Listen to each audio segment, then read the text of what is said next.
Greeting, ladies and gentlemen. We are here for your entertainment purposes this evening. Hopefully we'll be able to inform you and keep things entertaining, and hopefully explore the galaxies with Dr. Spock Noir and Commander Raiden as he attempts to do his best Geordie LaForge. Yo, what be poppin'? That was the worst Raiden impression ever. He's gonna listen to this later like, bro, how you gonna play me like that?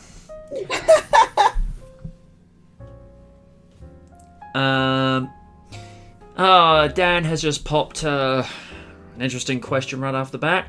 Hey MJ, hey Dan, if you don't mind me asking something political, careful dude, what are your thoughts on the controversy with John Cena involving Taiwan?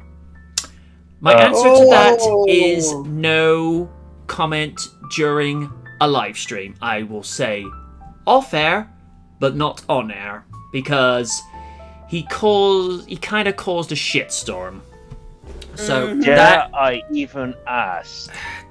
Steve, I will tell you off air, not on air, because we are not a political podcast. Got it. And it's just one of those things, dude. We're not going to get into the whole John Cena Taiwan thing here. It's just like, no, leave that for... And I brought tacos. Hi, Raiden. Hi, Raiden. Yeah. It is the Raiden Ranger, and he summons his mighty rapper Dragon Zord. Yes. For some strange reason, I want to see this now. Why have they now just got an image of Dragon Zord doing DJ remix? Yes. Yes, that's my stand. That's my stand right there. Dragon DJ Zord. Actually, that's good. That's good. And then, now I'm getting Draco Azul on a mic beatboxing. Oh my god, no. Yes. Yes. Yes. Just, yeah. Sounds like another gag page that Random could do. That Random could sprite. Don't give him ideas. Ideas in the form of the random. No. Just no. That's like what you could do with Win if you gave her all the powers of Lena Inverse. Oh. Yeah. That'd be scary, actually. And we've seen how eerily accurate her impression is of Miss Inverse. Very, very eerily accurate. And of course, as some people know, there is some football on this evening, but if you've come here expecting me to give you my thoughts and opinions on the European Championships, you came to the wrong place, because we're not a... If Gurok was here, he would say something. It's just trying to catch up for the sporting games that we missed out on last year. And to the passionate Duran Garber, he says, "Hi MJ, I hope you are well. I hope you are well too, good sir. Thank you for tuning in." All I got to say with regards to the football, I only tune in for neutral games because I have not been an England fan since 2006, and I'll tell you why. It's actually not completely unreasonable. Around the time, most of the players were getting paid anything from 75 to 150 grand per week at club level. Because they only got, to them, pittance for playing for their national side, they were not giving it their all. And there's me, sitting as a fan in the lounge, watching on terrestrial TV. I'm looking at this thinking, how can you expect me to care when you don't? And I have not been an England fan since 2006.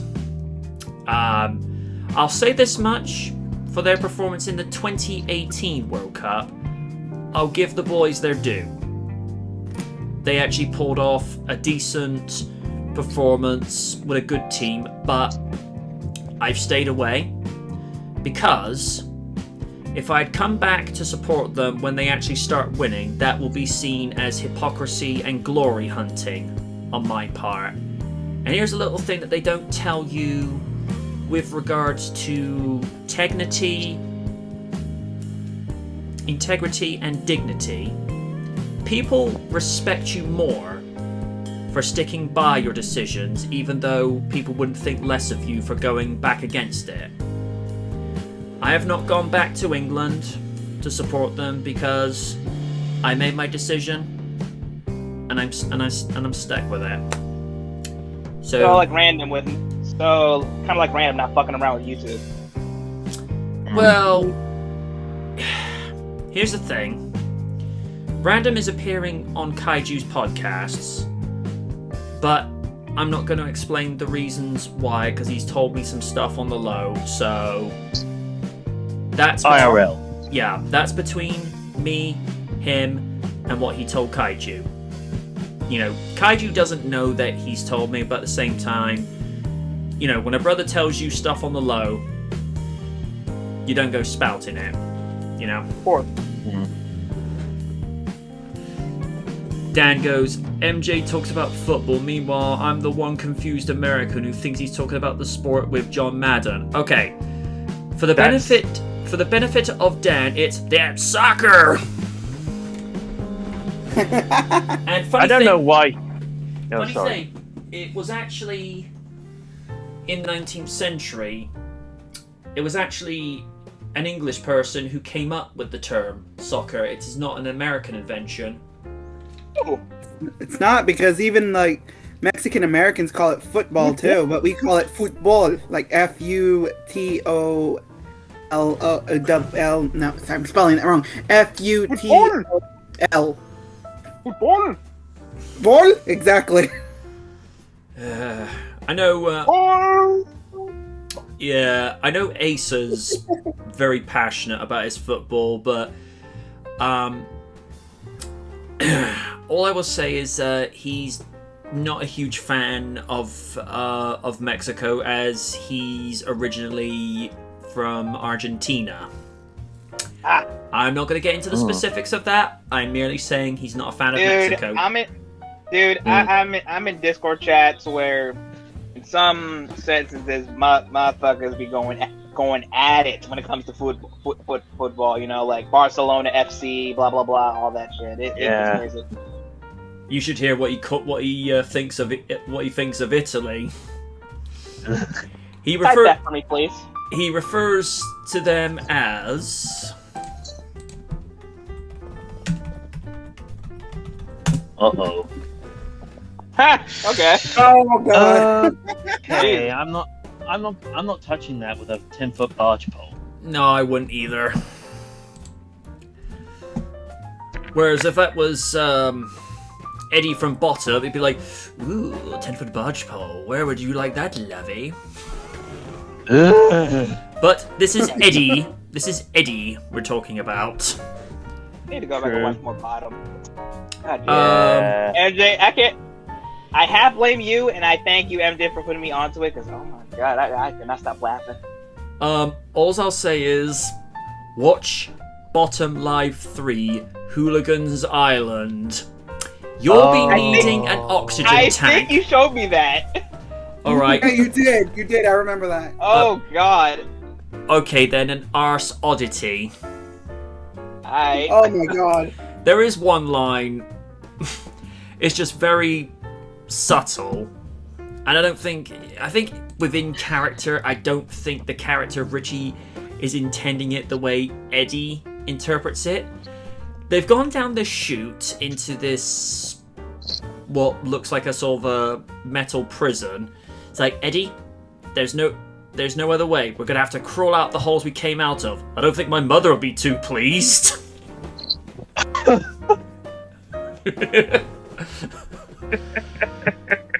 It's very dark humor, but it's done well. It's great. I agree. It's fucking great.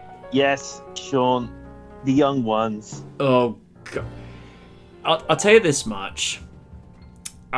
If you watch the young ones, with the way Adrian Edmondson plays Vivian, it's basically a younger Eddie with hair, and if he's on sugar crack cocaine.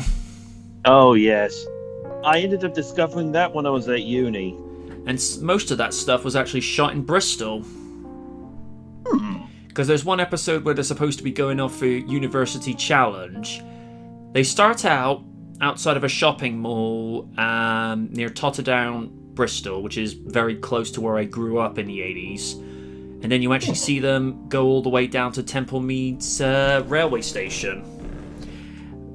Before they get out of their flat, being played out to Motorhead with the Ace of Spades. Yeah. Oh my god. The Ace of Spades! The Ace of Spades! It has to be. Speaking of Motorhead, yeah, you guys have been have been experiencing me going just nuclear against Triple H and his bullshit. Oh god, yes. I've heard he's been letting his opinions loose. Yeah. Oh yeah. yeah. And I'm like, this y'all save you?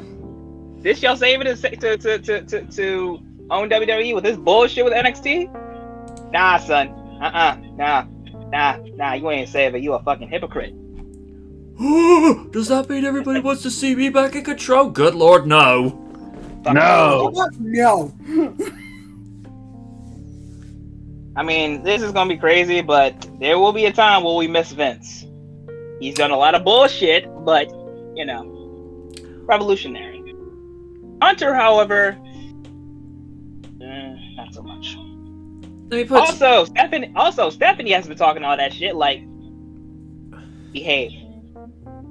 I could say all the nasty things about her, but I'll let Liz do that for me, but still, I just... And there's Liz just rubbing her hands together. Oh, yes.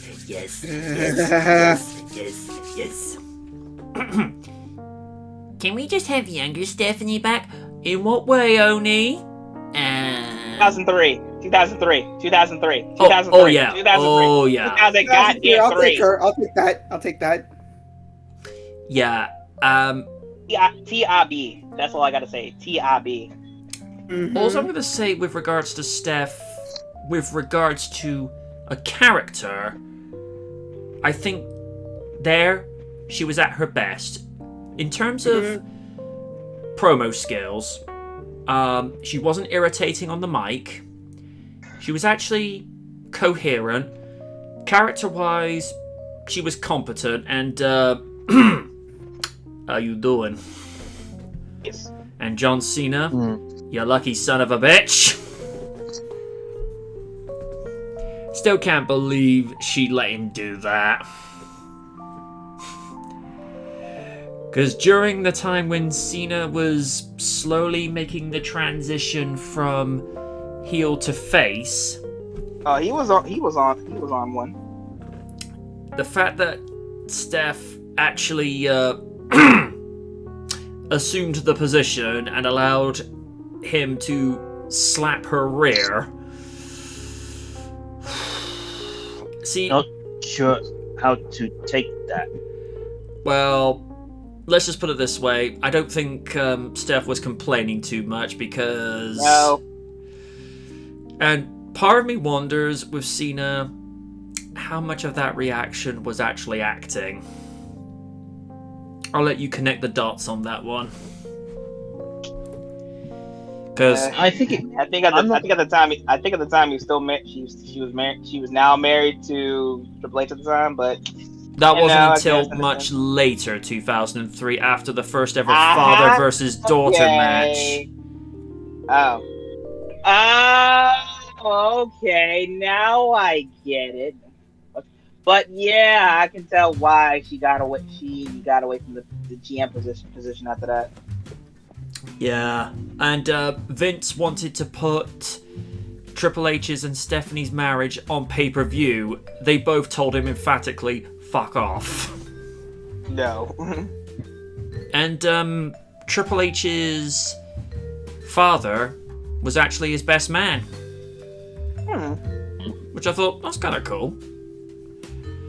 And this was when Vince was starting to get a little too weird. In one storyline where Steph was pregnant at the time, he wanted to write the story angle where I know where you're going with this. Shane would be the father of Stephanie's baby, and then Vince would be the father of Stephanie's baby, to where Odie would pop up and go, Vince, stop writing stuff from the South.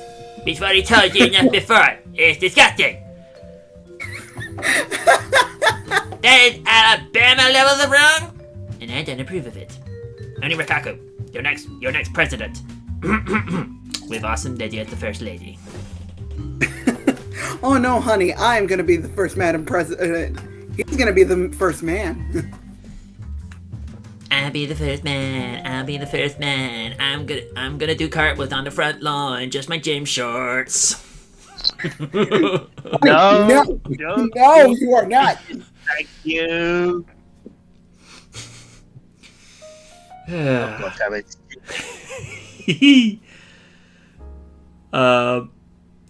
Sean goes, don't put your head out the train window. He's referring to that moment where Vivian puts his head out the train window and the rest of his body is kicking his head across the tracks. I'm over here. You took your time, you bastard. Oh, God. Alright. It's time to actually get on with the show. Alright. Some of this is going to be Jurassic Park and WWE centric this evening, so just making people a little bit aware. Why am I getting an image? Why am I thinking of the Flintstones meeting WWE? Oh wait, that actually happened in an animated It did movie. happen, yes. Jurassic So, World huge Dominion. watch. Jurassic World Dominion villain revealed, and it will rival the T-Rex.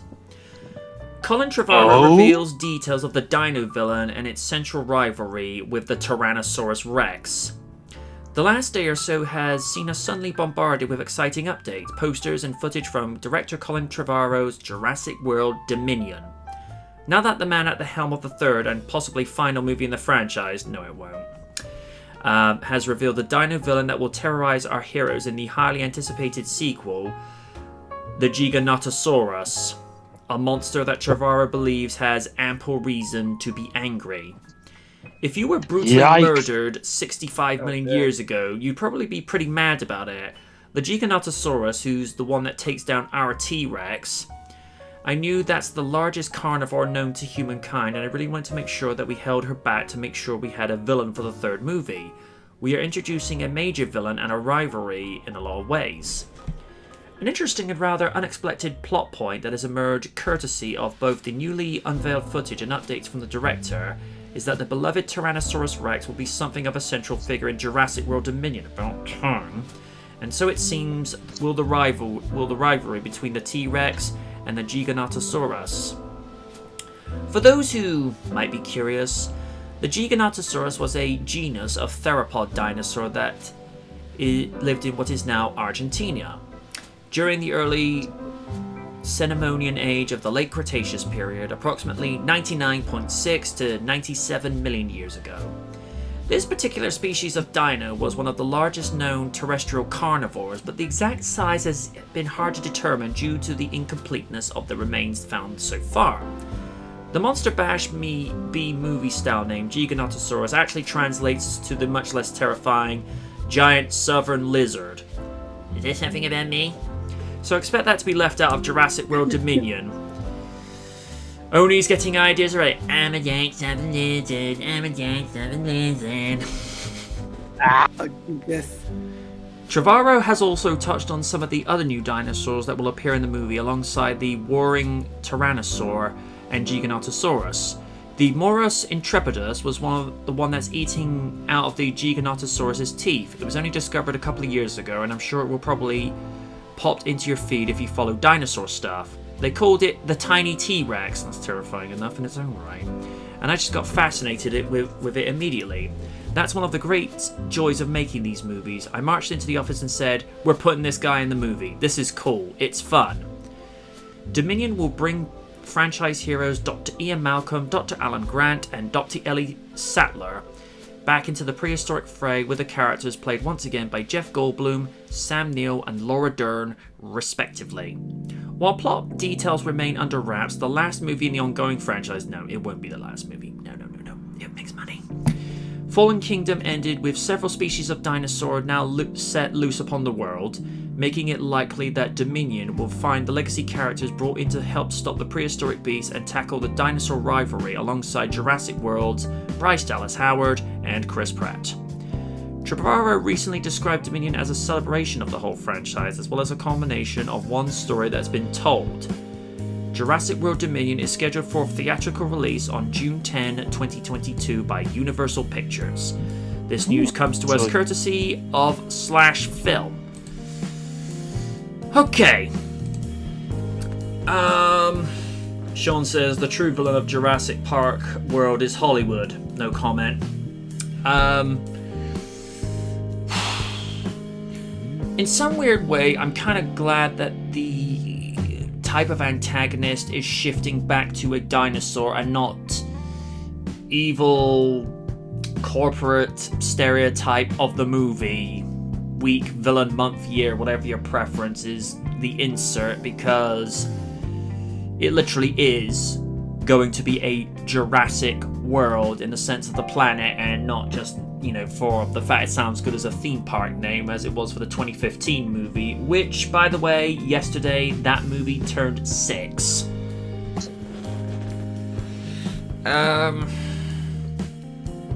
Because from what I've heard from people who saw the footage, because apparently the first 5 minutes of Jurassic Park 6 is actually going to be a preview before Fast and Furious 9, so we're not going to see like this on YouTube. You have to go into the theater to actually see this.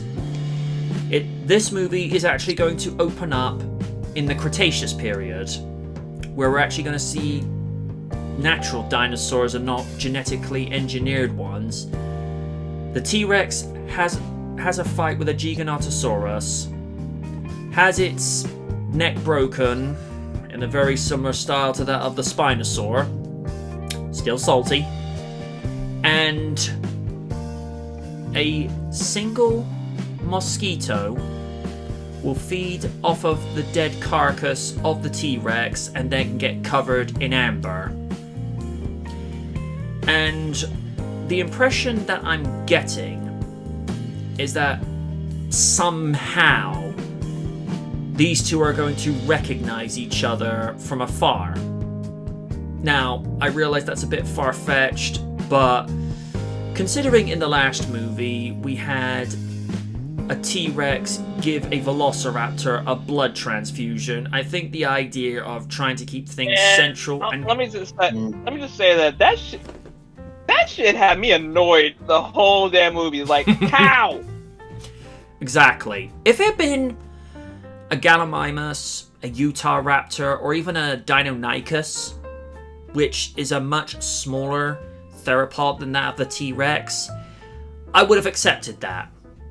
Or if it was a T-Rex giving a blood transfusion to an Albertosaurus, which is one of the T-Rex's relatives, I'd say fair enough, because that's from the same genus. But Velociraptors are from the theropod family known as the Dromaeosaurs. So anything from Deinonychus, Utah Raptor, and there is supposed to be another one that it's related to, but can't really think offhand.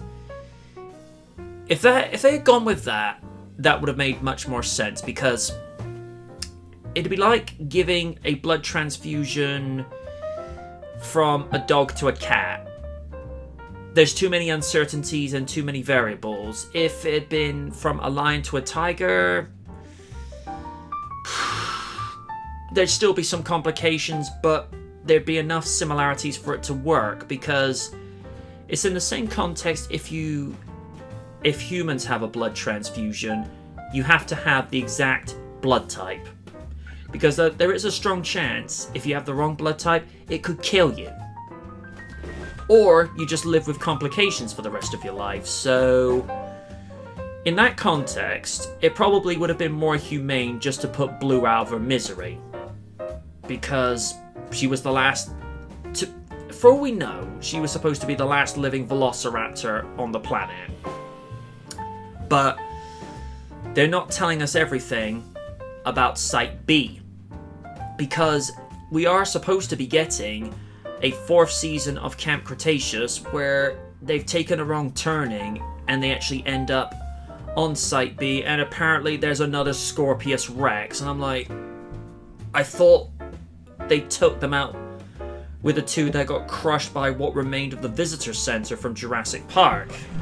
And I know I'm giving spoiler warnings here, but Season 3 of Camp Cretaceous has been out since, like, May 21. I mean, you should have caught up with it by now. Just saying. One true pairing of Brooklyn and Darius for the win. Sorry, those 2 just go together so well.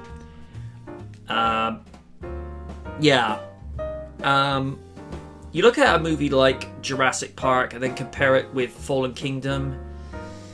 Even though it's within the same continuity, they may as well have been from 2 different franchises, because as impressive as Fallen Kingdom was from a visual perspective, when you look at it, let's look at it from this way. If Jurassic Park is Batman Begins, for the sake of discussion, then Fallen Kingdom is Batman and Robin.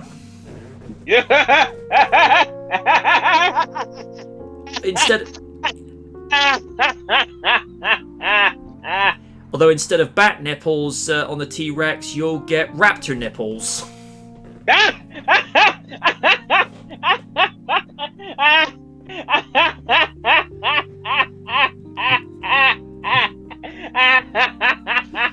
Which would lead to quite a few male... And apparently Raiden's having fun, folks. Raiden? We need to bring him back down. Okay, only in just shorts. What? There we go. Yeah, that would lead to a bunch of audience members coming out feeling very confused. And die laughing. Yeah. And Kip would be... And Liz would be probably going, I need an adult! Can I be an adult? You being an adult would be a beginning. That's debatable. Yeah. And let's be real here a minute. Dominion is not going to be the last movie. No. This franchise in the last 6 years has been making a ton of money. I think that franchise will never die. I mean, ever since it got brought back, Jurassic World made 1.6 billion. Fallen Kingdom makes 1.3 billion. Sales of Jurassic World Evolution on Steam, PS4, Xbone, and then the Switch. It's making money hand over fist, and they've already announced the sequel that's coming for PS4, PS5, yes, indeed. Xbone X, and whatever new console that Nintendo's going to jump to and then probably abandon after 2 years. I apologize for nothing. I'm just telling it like it is. Yeah, that's fair. It's the Nintendo SNES GameCube X Raiden edition. Raiden will officially sign it, and he will get $1 million. Yes. Pay me, damn it. The Nintendo plug. Like they don't plug enough. I apologize for nothing. But yeah, it sounds, from what I'm hearing, a little bit closer to the original Jurassic Park, and one of the things that Trevorrow did, he binged watched the documentary series Blue Planet, just to have it as more of like a wildlife thing. So if we can, like I say, get back to more of how the original Jurassic Park was, and less of the brainless, mindless Hollywood action movie. If this was something like Fast and Furious, it suits it because you could switch your brain off, but the original Jurassic Park was treated with such credibility and authenticity for these animals that, let me put this in a way, the way that they made the last few movies, it's like, what if John McClane showed up in Jurassic Park? Actually, now that I say that, I actually want to see that movie. Die Hard, Jurassic Carnage. And secretly, Lids wants this. And Lids is back with us, folks. Imagine that. John McClane. This will be a brilliant poster. John McClane stood at the gates of Jurassic Park, and he's just like, what have I let myself in for this time? Yippee-ki-yay. Yeah, Hollywood, if you're listening, I want that. I want that now. Just like Raiden wants people to buy 1 million, your L sustain me mugs. Yes! And Lydia wants Kim Kardashian to go into obscurity. Or Kanye's house, whichever's nearest. How about sucked into a black hole along with the rest of our stupid family? I feel bad for the black hole now. Yeah, same here. I give black holes indigestion. Steven, your thoughts on the fact that seems to be centering more on the dinos this time and less about the insert evil antagonist of the week? It's interesting it's an interesting choice with the Giganotosaurus because, like it's already been said, it's one of the largest theropod dinosaurs that ever lived. And I remember, because I used to watch a lot of dino documentaries back in the day, that it lived at the same time as probably one of the biggest animals that has ever lived on the Earth, literally called the Argentinosaurus. That is correct. And it literally hunted, Giganotosaurus literally hunted the Argentinosaurus. It was found to be one of the chief predators of that dinosaur, so pretty good choice for a villain, I'd say. Mm-hmm. I'm also glad to see that they're having the original trio back in a fuller capacity this time around. Yeah. Oh yeah. It's probably likely to be the last time we'll see them to be in the same movie, because I don't want to be that guy, but Sam Neill's not getting any younger. Oh. I mean, don't get me wrong. At the age of 70, he looks great. He's looked after himself exceptionally well. Laura Dern, I wouldn't be surprised if we saw her in another Jurassic Park movie, because she's only in her 50s. She's probably... If need be, she could probably do 2 more movies if she wanted to. Jeff Goldblum, I think, is a similar situation because he's in his 60s. So... more dignified. Yeah. But... I don't know. I think it's just going to be one of those things... Wait and see what happens. I mean... I don't know how much running Sam Neill is going to do, because one of the things he was told in preparation for Jurassic Park 3, you might want to buff yourself up for this, because you are going to be doing a lot of running. And, looking back on that movie 20 years later, that's more or less what they did in that movie, just run, run, run. getting Tia Leone to act, running away from Oh that. God. Oh, don't worry. I have a little thing for that in the review. Win knows what it is, kind of, because No spoilers. all I'm gonna say is, Win has lines for a little gag section, but she does not know what follows it afterwards. Oh. Let's just say I try to do my best impression of Kaiju when he's trying to impersonate Casey Kasem. Yeah, so I'm not quite sure how he'll react to that, but you know, make of that what you will.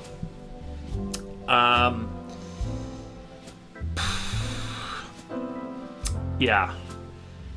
And it will address finally, because one of the biggest urban legends since Jurassic World is that Owen is supposed to be the kid that Alan Grant scared the crap out of at the Montana dig site, where that kid just has the daylight scared out of him when Grant says what the raptors would do to him whilst he's still alive. He's denied it, but wouldn't that be an interesting thing if Owen met up and goes, I remember a wise paleontologist telling me that the other two raptors I wouldn't even know were there, and it'd be like that huge epiphany, holy crap, that was you. It would be a nice way to bring things around full circle. And Alan is going to meet Blue. That'll prove interesting for both him and Ellie, but I think they'll be more blown away by the fact that Owen will have her under control. To some degree, because, as it's been stated, even though Owen was their pack leader, he doesn't have full control over them, because at the end of the day, these things are still wild animals.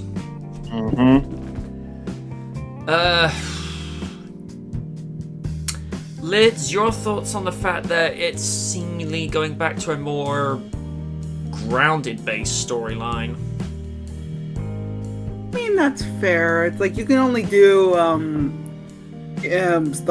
outlandish storylines for so long before the audience is going to say, no, that's not how that works. Because even the Fast and the Furious audience has to say, whoa, what the fuck? Wait a minute, hold up. Just in some weird way, there has to be a balance of quote-unquote reality to all this. And if that's the case, it makes sense. That they're going back to a little bit more of a grounded story is actually a good thing.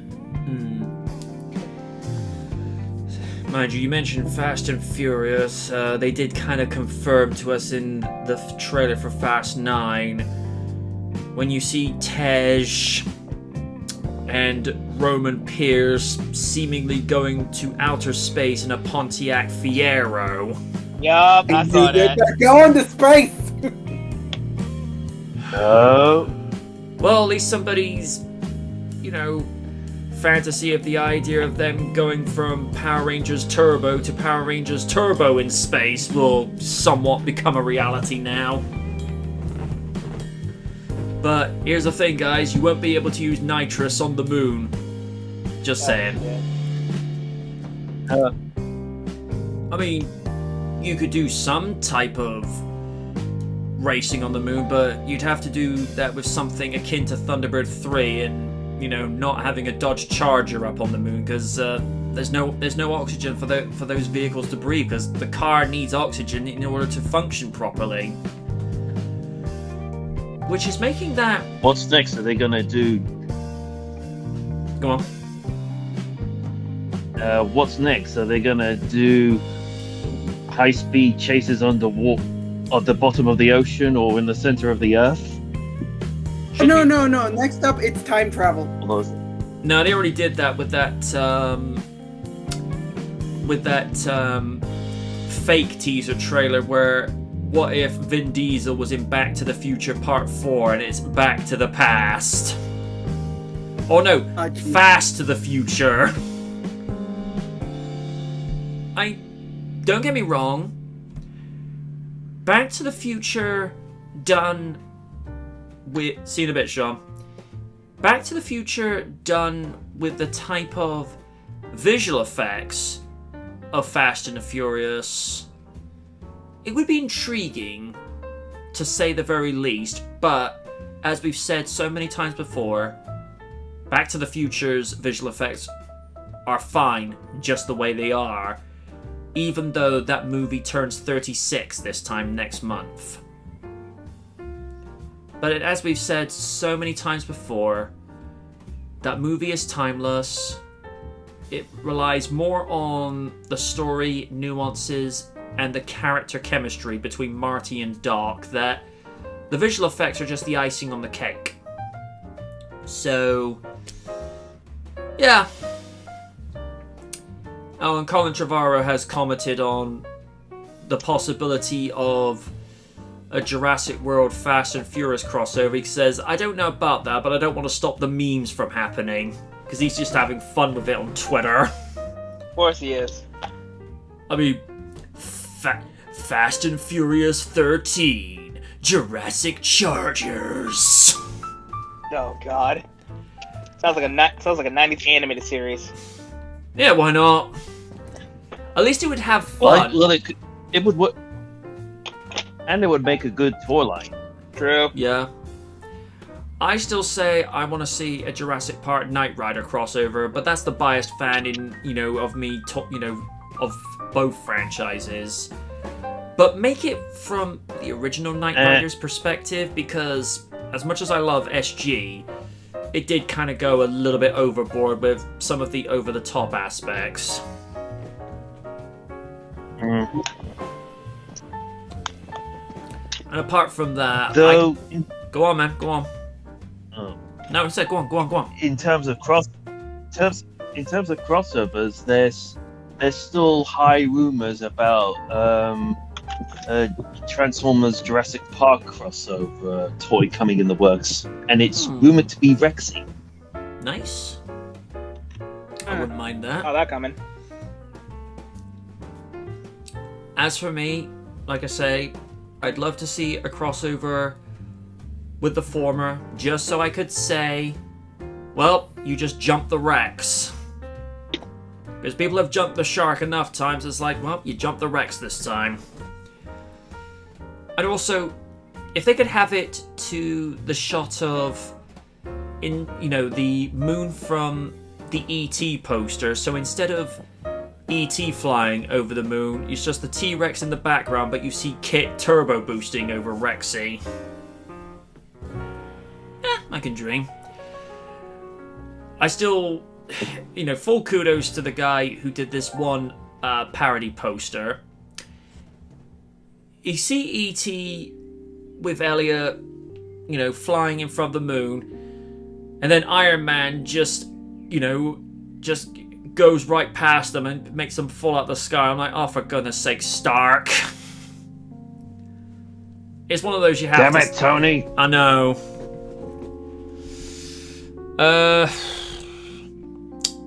Raiden, your thoughts on the fact that it seems to be going back to a more naturalistic place? I mean, it looks good on paper, but you know how that's gonna go. But I'm interested to see how it's going to play out, because we all want to see how things get back to normal for Jurassic Park. Well, normal as they can. Yeah. All right. And we go from something dino-centric to the power of positivity. WWE unveil the Power of Positivity New Day comic book. And What? Your favorite trio is ready to share the power of positivity in a brand new comic book series from Boom Studios, and the 2-issue limited series is aptly titled The New Day, Power of Positivity. That's great news and in of itself, but even better is the fact that we've got our exclusive first look at the first issue right here, and you can see what Xavier Woods, Biggie, and Kofi Kingston are up to in the debut issue. The series kicks off in July, but you don't need to wait long, and you can check out the full preview starting on the next slide. The new series is written by Evan Narcisse, Rise of the Black Panther, and Austin Walker, Friends at the Table, with artwork by Daniel Bayliss, Mighty Morphin Power Rangers, and lettering by DC Hopkins. It also features a main cover by Bayliss and variant cover by Raza, in close brackets Wolverine, and Oliver Barrett, who did work on WWE Undertaker. As you can see in the preview, we get to see how the New Day came together, with Big E and Kofi Kingston running into a wall when it came to their careers in WWE. That's when Woods proposed an alliance, and after some serial bribery, he got them to listen to his master plan. You can check out the official description below. Kingston, Woods, and Big E have collectively won 11 tag team championships in WWE, including the longest reign in WWE history. They did outlast Demolition. The new series will allow fans to discover the origins and struggles of the three superstars before that fateful day when they realized they were stronger together than apart. The New Day Power of Positivity #1 will hit stores on July 7, and you can check out the full preview on the next slide. Also free to talk about all things WWE with me on Twitter at Matt Aguilar CB. First of all, that is a decent cover art. Oh wow. Yeah, you can tell whoever did this, they know their stuff.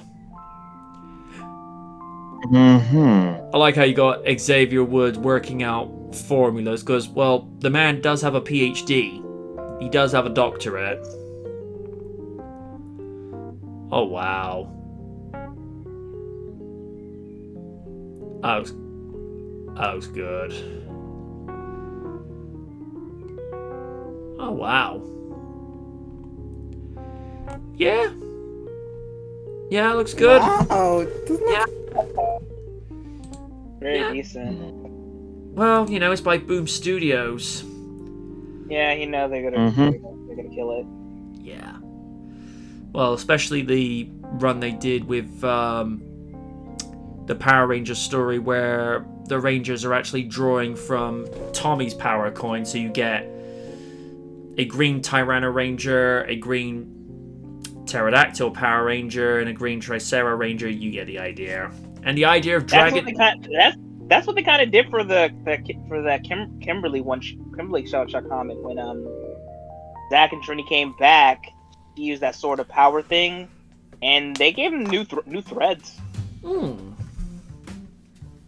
So yeah, I'm liking what I see. It's a shame it's going to only be a 2-issue series, but maybe they're just doing this to test the water, just to see how many people will go for it, because sometimes it's best to give them less, that way they crave more. Yeah, not really too much to say. I like the artwork. Seemingly like how they propose the proposal of all three coming together. Yeah, nothing more to say. Raiden? I mean, it's great. I mean, you know it's Boom Studios. You know you're going to get some good. And I like how they really retconned a lot of things that was going to be like something different for the group itself. So I like the whole, just cartoonish way they came about, which was really really smart. So I dig it. I check it out. Lids? It looks pretty good. Again, it's from the geniuses in Boom Studios, so it's like you gotta give them credit for that. And it looks like something I would read. I'm not gonna lie. It looks fun, and again, it's enjoyable, and I'm sure their fans are gonna get the kick out of it. So, gotta say, it's not bad. Dan's just saying, I wonder what a WWE Power Rangers crossover comic would be like, and Oscar as a Power Ranger, don't give her ideas. You imagine like her morphing call where it's like Oscar, and everyone's like, whoa. It'd be like, damn girl, you into this? It's like whenever you would hear Austin St. John yell out whenever he would morph, it's like, oh shit, he's into this. But, you know, that was just his dedication to the craft of it, and the fact that he actually went out as a paramedic in not only America, but when he would, you know, go overseas helping the military as well. It's like, okay, he's being a hero in real life and not just being a fictional hero on TV, you know.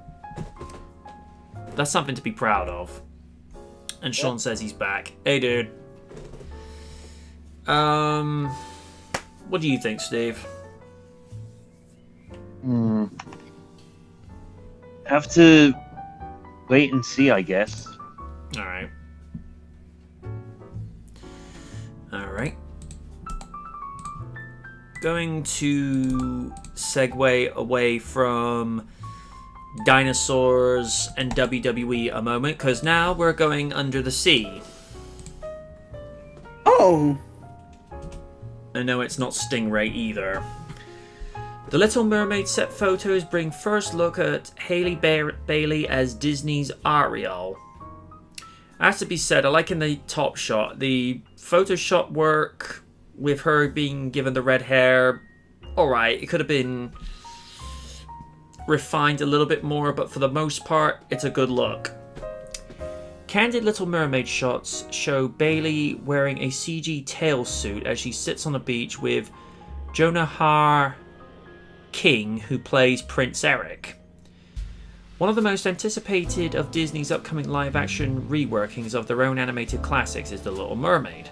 Following on the success of The Lion King, which didn't need a remake, Aladdin, The Jungle Book, I actually like that, and more, the 1989 movie that introduced Ariel, Sebastian the Crab, Flounder the Fish, and the villainous Ursula, also known as Vicky Guerrero, the Sea Witch, was always at the top of the list of other movies, and the weirdest thing is I could imagine her wearing that outfit. Yeah, she may hate me. Could reinvent for new audiences. While word on the movie shoot has been thin on the ground, today saw shots surface. Yeah, see what I did there? Online, given our first sight of Hailey Bailey as the titular aquatic princess. And if we go to the set photos in question, I'll just copy that for you guys to see. You can actually see her wearing like the special mocap suit and what have you. Yeah.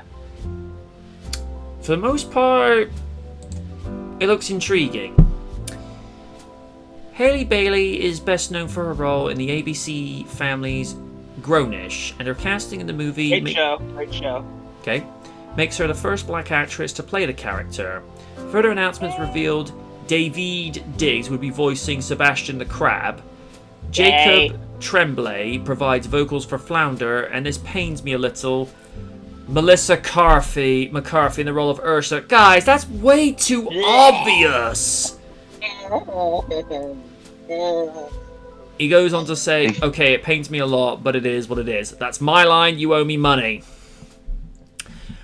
With filming of the movie underway in Italy, it was only a matter of time before someone managed to get a sly shot of the stars in action. And it happened today with two set photos of Bailey on the Italian beach with co-star Jonah Howard King, who plays Ariel's love prince Eric. Shouldn't it be Ariel's love interest, Prince Eric?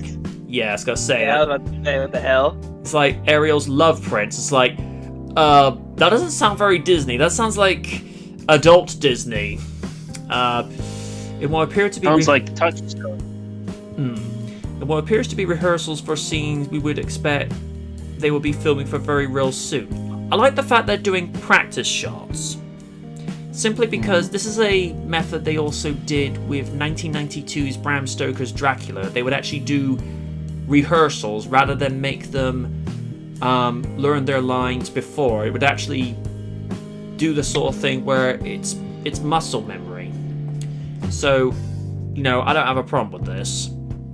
The locations and images would suggest that the scene they are filming takes place after Ariel saves Eric from a shipwreck.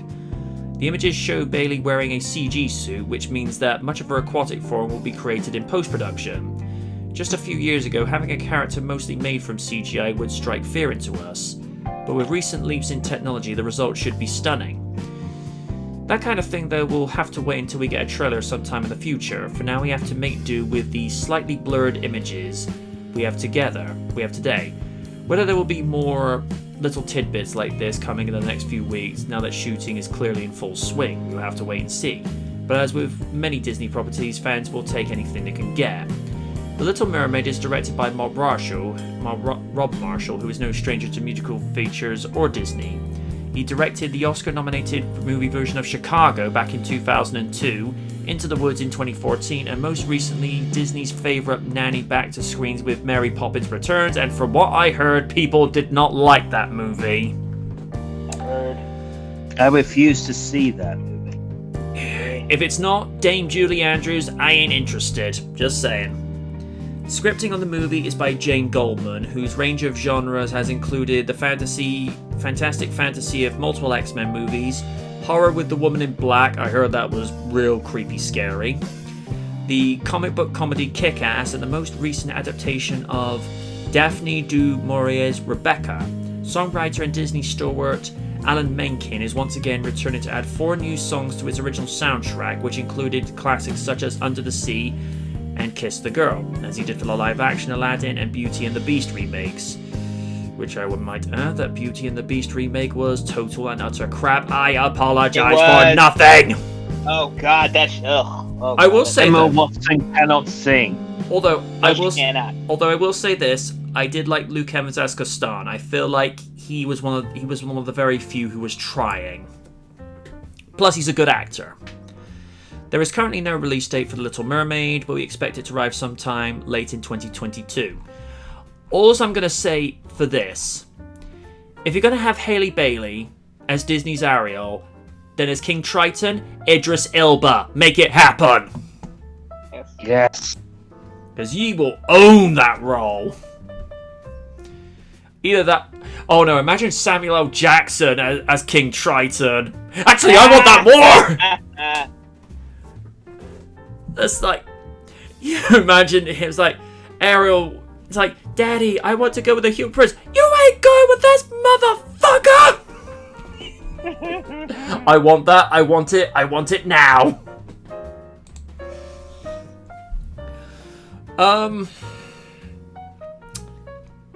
I think a lot of people have gotten over the shock of Hailey Bailey's casting. I mean, yes, she is not a traditional Ariel for The Little Mermaid, but here's the thing that people seem to overlook.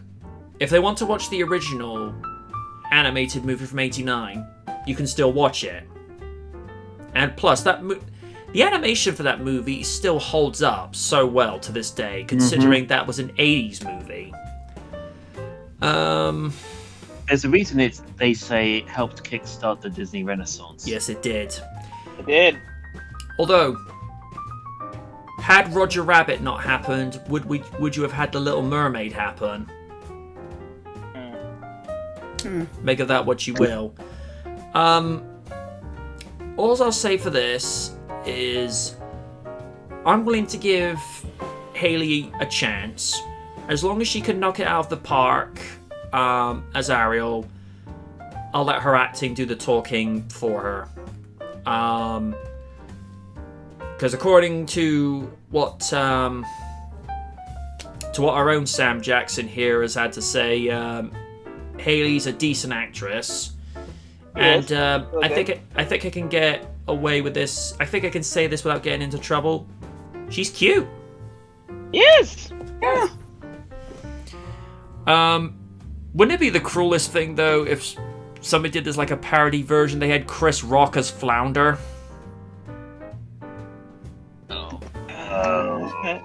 That'd be funny though. Either that or Dave Chappelle. Oh God, no! Yes. Yes. See, Raiden wants it. Can I be Sebastian? Oh, there'll be so many things wrong with that. I know, if you sing Under the Sea, we're gonna have problems. Can I be Prince Eric instead? I don't know, Wagon, we'll talk. Ooh. I'm gonna have a wig. Ends up coming out with John Travolta's 70s afro from Saturday Night Fever. Don't think that's the wig I was talking about. Okay, let's roll with it. Alright. Yeah. It looks impressive from what we're seeing.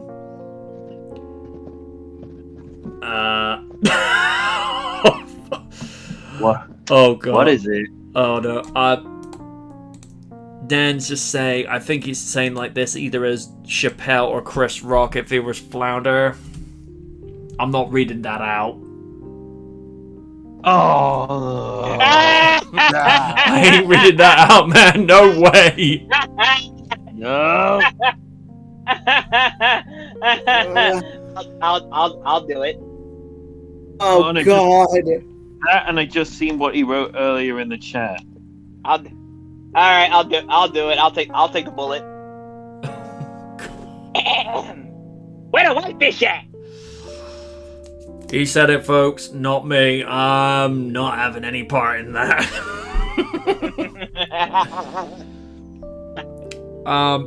Yeah, like I say, I'm okay with it. Yeah, that's it. Lids, your thoughts? I'm not the biggest fan of the live action remakes. This looks promising. And whether it's good or not is going to be the question. I need to see a trailer in order to find that out, but it does. So far, from what I'm seeing, it's not bad. And again, I don't see why people have issues with the actors playing Ariel. I'm like, you want every single character that you have to be white bread, pretty, big-titted girl. Don't get me wrong. She's very pretty, but she doesn't fit the mold of a Hollywood take on Ariel, which isn't a good thing, all things considered. But again, I will have to see a trailer in order to get an abject opinion, but it doesn't look bad.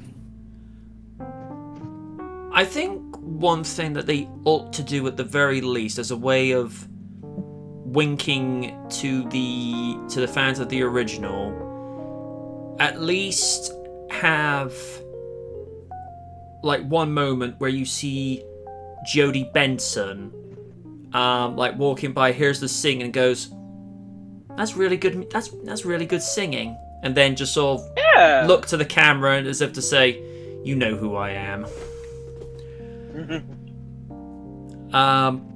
She is a Disney ambassador after all. Yeah, because she actually appeared in Enchanted as Patrick Dempsey's secretary. Yeah.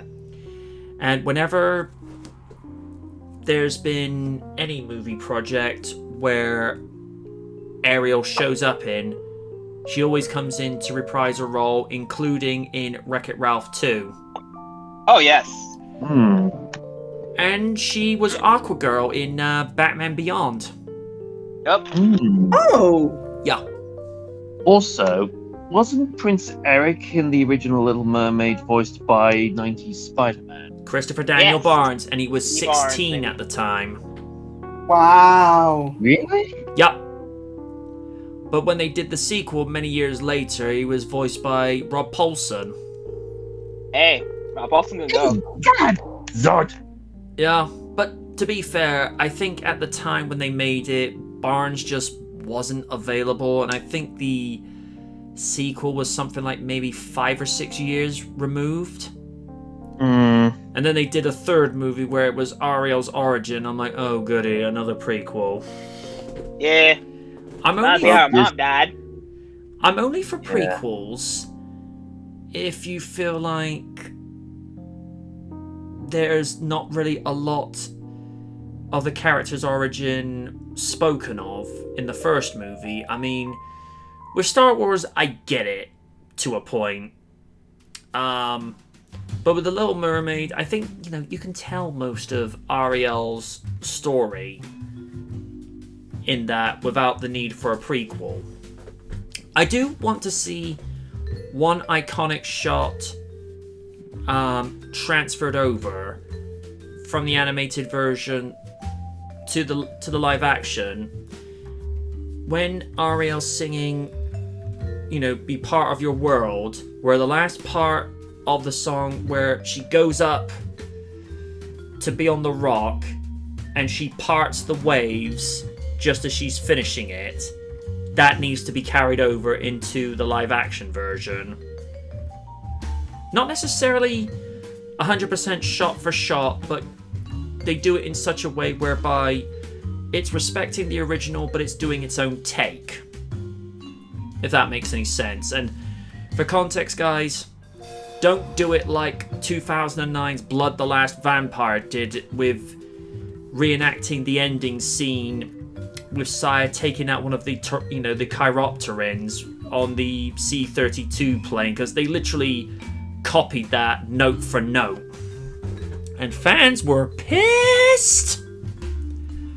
The only things I could say positive about that movie is Gianna June as Saya killed it. Yeah. And like I say, it was one of the very few things that was good. I didn't like her human protagonist sidekick. I thought she came across as whiny and annoying. But Liam Cunningham as that movie's live-action equivalent of David, he did alright. I personally thought his contributions could have been more, but it is what it is. Steve, your thought. Did you give your thoughts, Steve? No. Go ahead. I'm still hesitant, considering the hit and miss with majority of the Disney remakes. I'm going to be waiting for a trailer before I make any further judgments. Dan says, honestly, I just want to stay away from Disney reboots in general. I'm getting a little sick of companies trying to sell back an inferior version of my nostalgia. I'm kind of 50-50 on that, but I do get where he's going. And Sean says, I think Christopher was still chasing Shocker to the ends of the earth. Hey! Spider-Man, would you like some ham with that salad? That was like the hammiest yelling that Mark Hamill would be go, wow, when people thought I turned it up too much. And whilst we're on the subject of that trailer for Masters of the Universe Revelation, my heart skipped several beats. Animation was sexy. Damn. That's all I could say. And of all the songs they could pick, Bonnie Tyler's Holding Out for a Hero, quite possibly one of the cheesiest 80s songs going, and I love every second of it. I need to drink it in. It screams 80s, and I love it for it. It was great. It was awesome. And the animation. I think this is how Filmation envisioned it for back in the day, but they were limited with the technology of their time, whereas now Powerhouse, who are responsible for helping to give us Castlevania on Netflix, and they deliver this. It's just like, yes, I need this now. And as I stated on Facebook Friday night, it's like, yep, July 23rd, I'm barricading myself in my room. I'm going to get Domino's. I'm going to get Costa. I'm going to get Krispy Kremes. I am not coming out of my room for the foreseeable night! Watch party! Woo! I will get onto Discord like, only you are watching this with me. Oh, I'm destroying Hulk Hogan. Oh, please, he did that to his career enough already. Besides, Oni, you could actually live out your fantasy of being He-Man. Ooh, I could be all buff. Yes, you could be. Yeah, we could totally Now do part that. of me wants. part of me wants some of those action figures. I noticed one particular detail, and this is something that the passionate Duran Garber pointed out. The H on He-Man's armor is actually accurate to the original action figure they produced in the 80s. So someone who was doing character art, at the very least, kept continuity, authenticity. Try saying that 3 times fast. So, I'm liking what I see. I have heard they are going to make Teela more or less the main protagonist after like a few episodes, but you know, it's modern Hollywood, folks. You know, I got a feeling, because this is only part 1 of this series, because these are 5 episodes for part 1, then we get part 2 much later. You can't have Masters of the Universe without He-Man. That's like having James Bond without James Bond. Or, you know, Knight Rider without Knight Rider. Oh wait, they did that. That was Knight Rider 2000. Ugh. But no. And last time I checked, the view count for that trailer was 1.6 million after just 24 hours. Because people want He-Man again. And this is the thing I've been telling other people. They thought, oh, not another reboot. It's like, oh no, this is continuing the original 80s series. Like, come again? You know, like that sort of tilt of the head and, you know, reaction from Sheldon Cooper's like, I'm interested. I'm interested in this. I shared it with a few people at work, and they were really into it.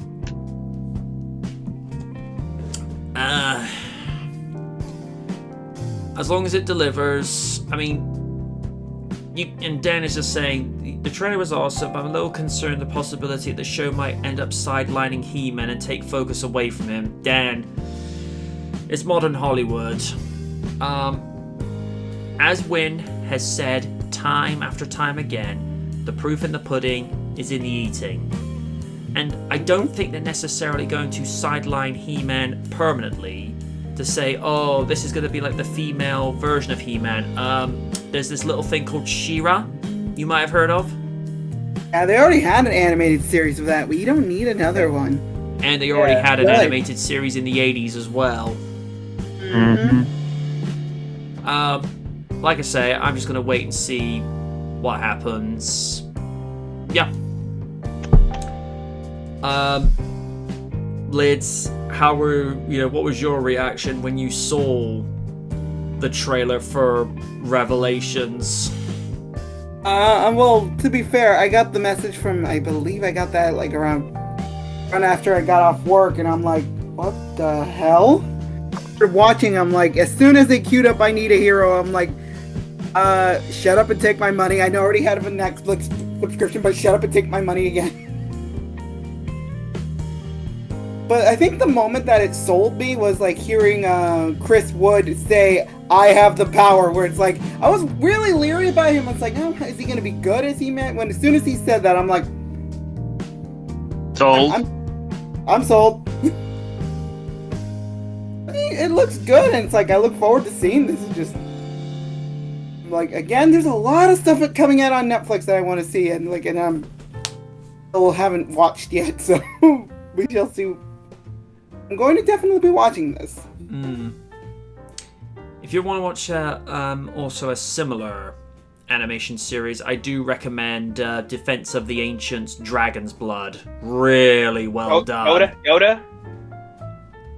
Yeah. Yoda, Dragon's Blood? Yeah. I only watched one episode. I like it, but I don't know. Ever since Castlevania Season 4 came in, I've just been binge watching that, so I'm done. So I finally finished it.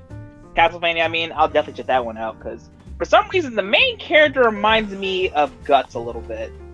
Okay. Speaking of Guts, R.I.P. to Kentaro Miura. Great. Yeah.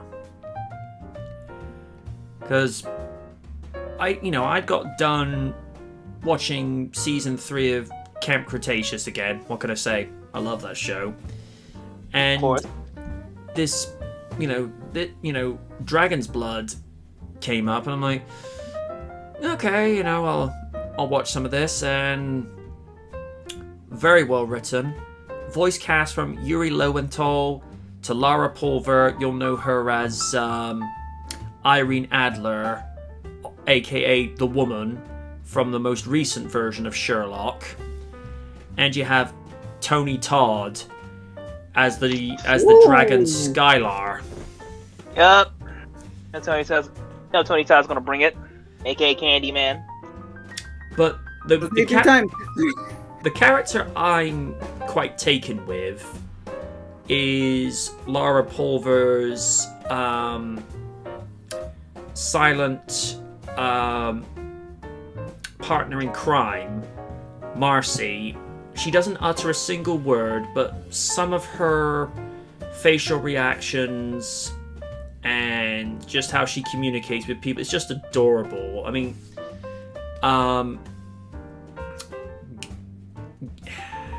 Gravion, who Yuri plays, he's a bit of a ladies' man, but there is this hint of nobility to him. And when he kind of hints to Marcy that, you know, they're going to part company, she doesn't say a word. She just smiles and hugs him, and he's like, "I'll miss you too." And it's just simple things like that, you know, where, you know, if your dog comes up to you and he just, you know, hugs you, you know, saying, "Hey, I'm gonna miss you." You know, it's just little things like that. Just be wary though. Yuri drops multiple F-bombs as Gravion. Of course. Which is weird, considering this is also the same guy who voiced Superman and Superman X in Legion of Superheroes. Dude, that's a flashback. I remember watching. Dude, speaking of that show, they even have a character named Karate Kid. They do. Mm-hmm. And he was like the only one who didn't have a superpower, but he teaches Beast Boy what natural abilities to use that can't be taken away from him. And it's actually Superman that actually recruited Karate Kid. Also here for my Family Matters fans, Sean Harrison, aka Waldo Faldo, voices Timberwolf. I like him. Shut up. I liked his character. It's true. Yeah, it even has a little. It also has a little homage that Waldo had in the show Cooking. Yeah. So I like to bake. I do like the story arc that Brainiac 5 goes through. Yeah, you really get to Brainiac explore his character more. Because you don't really get given a lot of him in the first season, but when you go into season 2, where the original Brainiac starts trying to control him after he delves looking for knowledge to defeat a specific villain, and you start seeing this very slow and subtle heel turn from him, is actually quite intriguing. Yeah. And Lightning Lad, I just wanted to backhand him most of the time. It's like, dude, Lightning Lad was a dick. I will agree. I mean, the first season he was, you know, kind of cocky and all that, but I get it. Saturn Girl's hurt, and you want to act like, I don't know, man. I know. I feel like such an edgelord. I did like the story angle that brought him, and I think it was his brother, back together when they were reunited with their long lost sister, and she hadn't aged a day. That. I thought it was a very touching story angle. I think I remember that. I remember they first met each other in the first season, and in the second season they got reacquainted. Yeah, and you know, she was like either stuck in like a time loop or suspended animation, and she didn't age a day from the day she disappeared. And like I said, I thought it was like a very nice, sweet angle, because it's like that little sister everyone would want to have, just very sweet, very loving. I thought it was an interesting angle with Superman X, or Kal-El, as he would get dubbed just to distinguish himself from the original Superman, is that he was cloned from Superman, but he had his DNA laced with kryptonite, which would remove the invulnerability of him. So I thought that was an interesting angle. Yeah, gone off the rails yet again. Because we've gone from He-Man to Dragon's Blood and then Legion of Superheroes. I think it was it you said last week, Sean. This is the track to nowhere. It's like just another week. Who's not said their piece for the Masters of the Universe trailer? This guy. Go ahead, my dude. Bruh. I said it before, I'll say it again. I never was a big fan of the original, but I religiously loved the 2002 series. Mm-hmm. Yeah. Mm-hmm. Still mad that there was never a season 3. Still salty. But with this, yeah. But with this, I'm gradually impressed. The animation, I am an animation whore. Animation whore for that. I apologize for nothing. Of course not. Seeing that animation was like, oh god, I feel like I died inside and got revived. Oh my god, Boy Scouts is great. Dude, I just want it now because just seeing the animations, just seeing how, you know, classic mixed with new, I'm in. And for some reason, the He-Man that they have there, it reminds me so much of 2002 He-Man. So much. Yes. You know, I will say this, and I'll say it again. I prefer the 2002 design over the original because it was more modern. It was the sword He-Man had at that time was really cool, really mechanical. You know, steampunk style. Mm-hmm. So with this, I'm super interested. I can't wait for this to come out. It is just I'm just excited to see an old 80s property done right, you know? Mm-hmm. So I can't wait. Imagine if they did a Blade animated series to this style. Woo!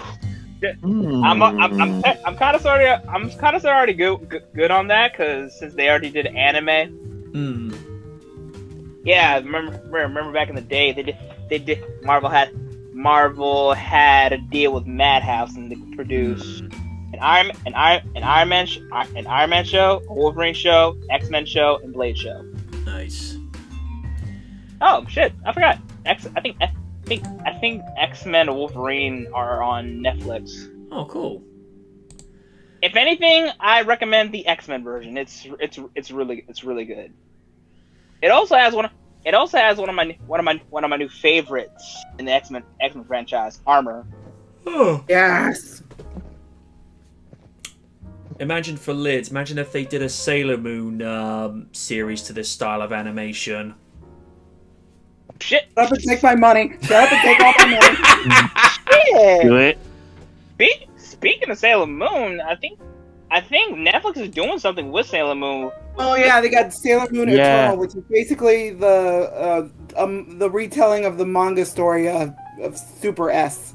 Ah. I will It was just the dream arc. I will definitely check that one out. Definitely love Man. that. Crystal is really good. It's Mhm. everything I ever wanted with Sailor Moon that the original one didn't show. Mm. Exactly. What I really like, especially how they made Haruka and Michiru not bitches. Oh god, thank you for that. Not bitches in the sense of like, oh, I hated her. But nah, bruh, in the original one, oh god, they were just. Well, I was mad. I did not Really? like them. It's like, no. Also, oh god, they made them cousins instead of lovers. What the hell? Oh god, no! I will not forget the deep dub for doing that. No. Yeah. That's why I don't want to go back to that version. Even if they did redub it, they're still going to have the same like mannerisms, and I don't like that. So at least with Crystal, they do something different. Like I think the YouTuber known as Anime America summed it up well. Okay. they wanted to have them help, but they didn't want to get hurt. So I respect what they did with that. So can't wait to see that one. But yeah, aside from that, like I said, He-Man Master Universe, that shit looked good. Can't wait for that. And yeah.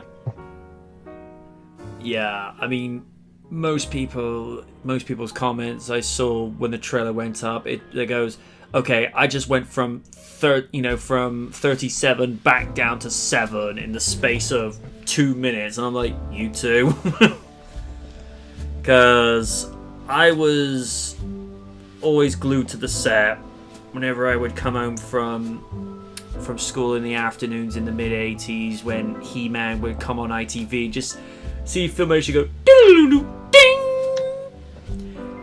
When they come in, they need whoever is, with Powerhouse Animation, they need to do something similar, just as a nod to Filmation, because it's a way of honoring the past. And the other thing that they said they need to have included, the PSAs at the end. They need to have those in. Hell, they even did that in the 2002 series. Yes, they did. Yep.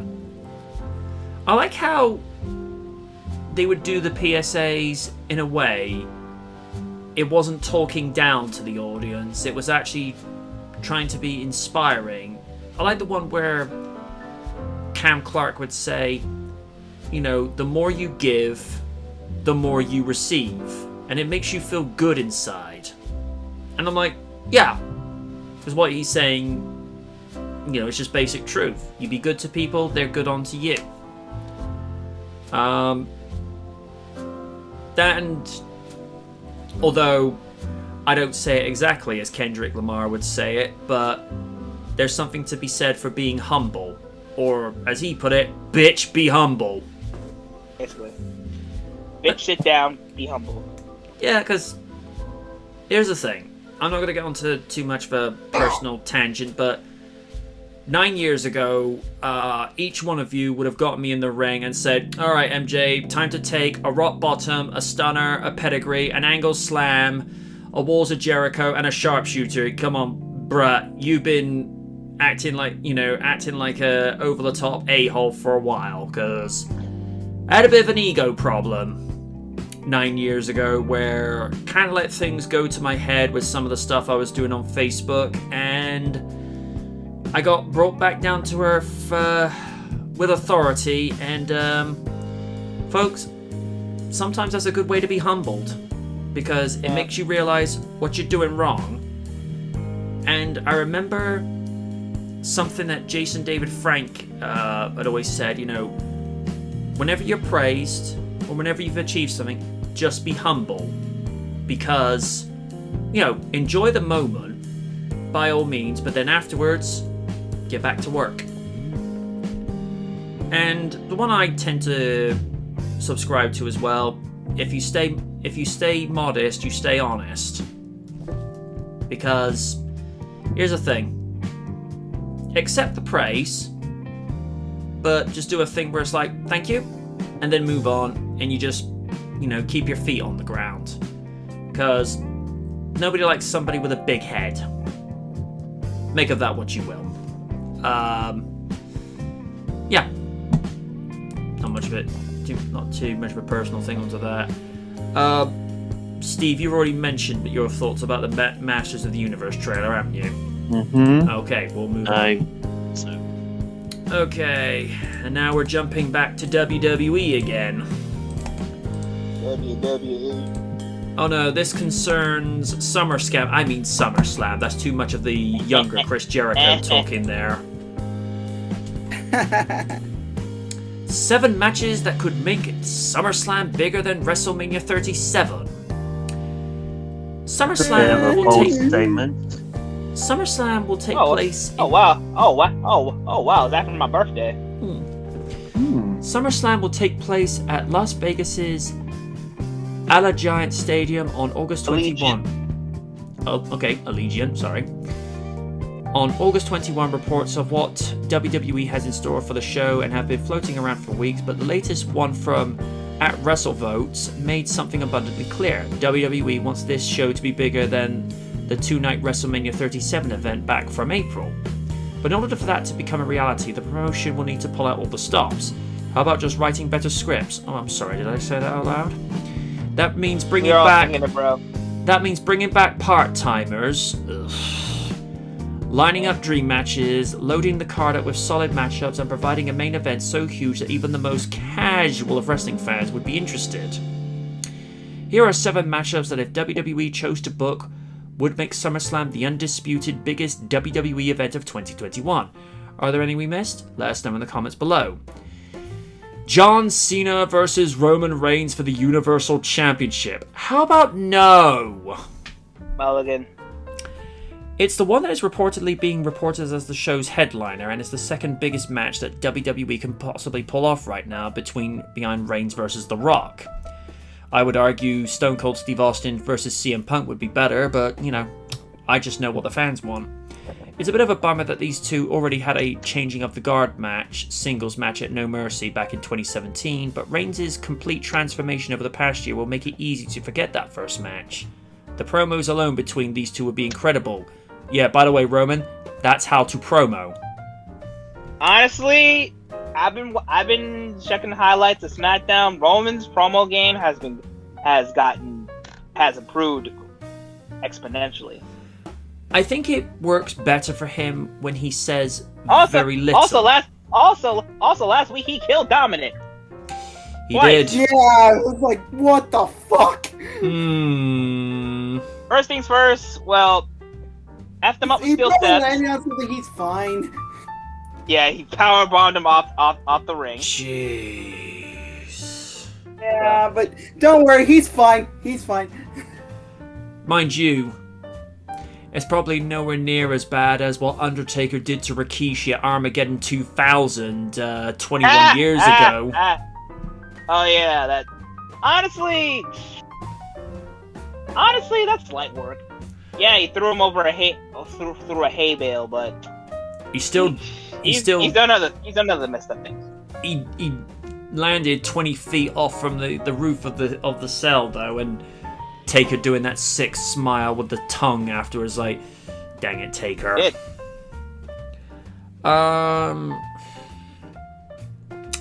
I have to pick a winner between this supposed match, I'm gonna say a half mulligan and say Cena, because just get Cena's 17th record-breaking world title out of the way and have done with it. Just have done with it, just so then people have a reason to try and break Cena's record after that. Lids, thoughts? Especially with considering all the news surrounding the company lately, especially the mass releases, the rumor that they're going to be selling off the company, the Triple H opening his big dumb fucking mouth, not keeping his damn mouth shut. I don't know about SummerSlam. Also, let's not forget the coup de grace of having Cardi B host the damn show. I'm like, no. Again, I'm going to use a phrase that I always use. You can put as much lipstick on a pig, it's not going to make it a lady. Yes. Mm-hmm. Who's that lady? But again, I don't know how you're going to sell SummerSlam with half your roster either being gone or non-existent or pointless. Or let's not forget the fact that you can't write a storyline to save your life. Again, whoever does the writing needs to go back to school or something like that, or let somebody who knows what the fuck they're doing write your storylines, because even still, if you can write the best storyline in the world, Vince McMahon's just gonna look at it, no, I want to do it this way, and just write something down in crayon, I'm assuming, and just freaking like, you do this. That's Deadpool logic. No. Even Deadpool. Don't put Deadpool in this. No. It's like, no, don't do that. But again, no. Just I don't have high hopes for SummerSlam. It's like, It's like it's gonna be a big crap dumpster fire, if anything. And let's not forget that they're considering having The Rock come back at Survivor Series. Okay. Might as well have that there after Roman beats somebody, then set that up for Mania next year. Yeah. And also, this year's Survivor Series will be 25 years to the day since The Rock made his debut. Again, that Was would be it? Let me guess. Was it Survivor Series '96 or '95? Yes, 96. I knew it. Thank God. That was the same year that Bret Hart made his return and had a banger of a match against Stone Cold. Mm-hmm. Stone Cold lost, but he put in a heck of a match. That built up the really great rivalry between those two. Oh yeah. Also speaking of that, if you have A&E, check out that Bret Hart one. It was really good. All right. Next one on the card, the WWE Championship: Bobby Lashley versus Brock Lesnar. Brock winning it. But if it was up to me, I would have a shocker and have Bobby beat Brock. But it's WWE, it's gonna happen. And honestly, for me, you guys know how much I used to despise the guy, but it wasn't him entirely. It was Vince basically just pushing him that. But Vince honestly, being Vince. Brock hasn't been seen since freaking WrestleMania last year, so just the fact to see him again, not gonna lie, kinda sort of miss the dude-ish. Well, mainly because when he won Money in the Bank, he was, I don't know, I eased up on him, but honestly, if they're gonna do it, they got just pull the trigger on it, because we've been waiting for this match for years. So. Lashley versus Lesnar is a dream match fans have wanted to see ever since the Almighty first arrived on television back in the mid-2000s. With live crowds back, it makes all the sense in the world for WWE to bring Lesnar back into the fold. And with Reigns preoccupied and Lashley at his absolute best in his current role as world champion, this one is a no-brainer. I'm gonna say, as a prediction, double disqualification. I think it will degenerate into a slugfest similar to what happened between Brock and Undertaker from Unforgiven 2002. I think it'll go that way. Lids, your thoughts?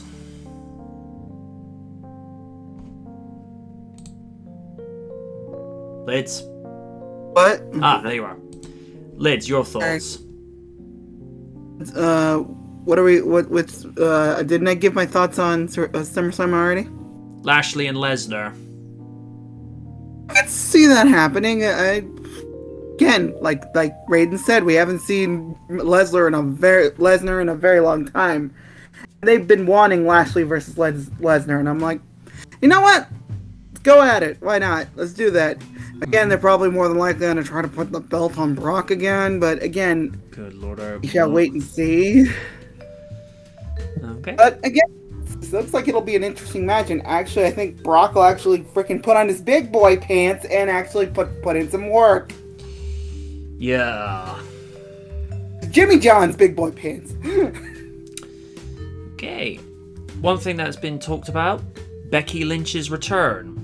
We'll leave this one open-ended since there's still a chance Lynch could jump to either SmackDown or Raw, but it's been well over a year since the man was last seen on television, and based on her Instagram, she's definitely back in wrestling shape. If she feels she's ready to go, SummerSlam is the right time and place. I say, wait and see.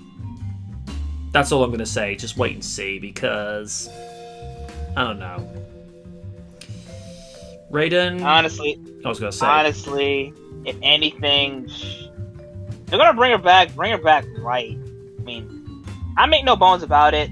Her being the man was the best thing that ever happened to her, but I feel like WWE has definitely made it more annoying. Mm-hmm. So with this capacity, do it right. Lord knows they won't, but hey, Might as well do something because Lord knows they ain't doing shit with the women's division now. Nope. Just because they have Charlotte there, don't mean they ain't doing Join the it. millions already vaccinated. No disrespect to Info Rhea, but NHS.UK they're already fucking vaccine. messing it up for her already. Seriously, do not talk to me about Charlotte. I've just about had enough of her. I got no hang-ups with her as a person, but her as a character is just like, get out of my face. Yes. Lid, your thoughts on the possibility of Ms. Lynch, or for all intents and purposes, the future Mrs. Rollins returning? No, let's keep her Lynch, please. Let's keep her Lynch. Who could just have her as the future Mrs. Ellman? Oh God! Oh God, no! Dude, what the hell? Oh, Mrs. Lynch, this is the evening where we have Heath Slater Appreciation Night.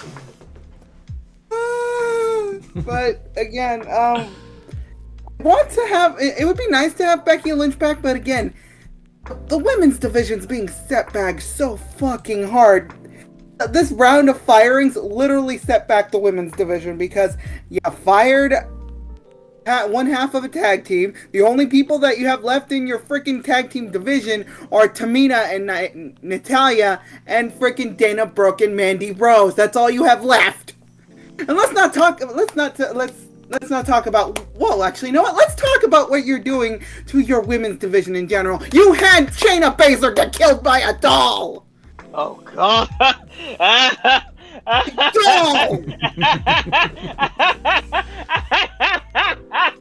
I should not be laughing. NXT, and you turned her into a freaking murder victim. God. Ow! Again, that is the dumbest thing I've ever seen, and I've seen some dumb shit. And that's Oh my God! Becky Nancy works with me. he forces it in a way. He forces me to watch it without trying. It is true, and you love it really. I'm sorry. I think like the best thing to happen to Becky Lynch was her going off to have her child. I'm not saying that was an excuse, but just it's a saving grace. Mm-hmm. Let's just be honest on that. But I'm afraid. I fear for the women's division in WWE, especially Triple H's lovely comments he left a couple weeks ago. Last week. I already slandered him enough already. Let's move on. Yeah, let's move on. But still, I fear for the women's division. The fact that not only that, how disrespectful Triple H was. Let's not talk about the fact that Johnny Ace is back in the building, and you know he was the innovator of the Divas division. Yeah. Less we say about that, the better. Yes. And also the icing on the turd cake. Bella Twins want to come back. No. How about no? How about fuck no? Let's not have that. No, they can go far away. Jump off a cliff. Especially you, Nikki. Nobody wants this. Again, like I keep saying about Eva Marie, nobody wanted this, but they're bringing her back too. And what, you fired a bunch of other competent performers, and you're bringing back Eva Marie. No. Crying out loud, only when he's drunk wouldn't want this. No, he's not. And Oh God, why you gotta do that? No, just no. Becky's better off where she is right now. And you want to get good. She doesn't have to come back right now, right away, if she doesn't want to. But if she wants to, she wants to. If not, you are more than welcome to not come back for a while. Okay. Up next, SmackDown Women's Championship, Bianca Belair versus Sasha Banks 2. These two put on an instant classic during night one of WrestleMania 37, and Banks hasn't been seen since. Well, she's filming The Mandalorian. Once Belair gets another victory against Bayley under her belt at Hell in a Cell, it will be the perfect time for the boss to return and reignite their rivalry.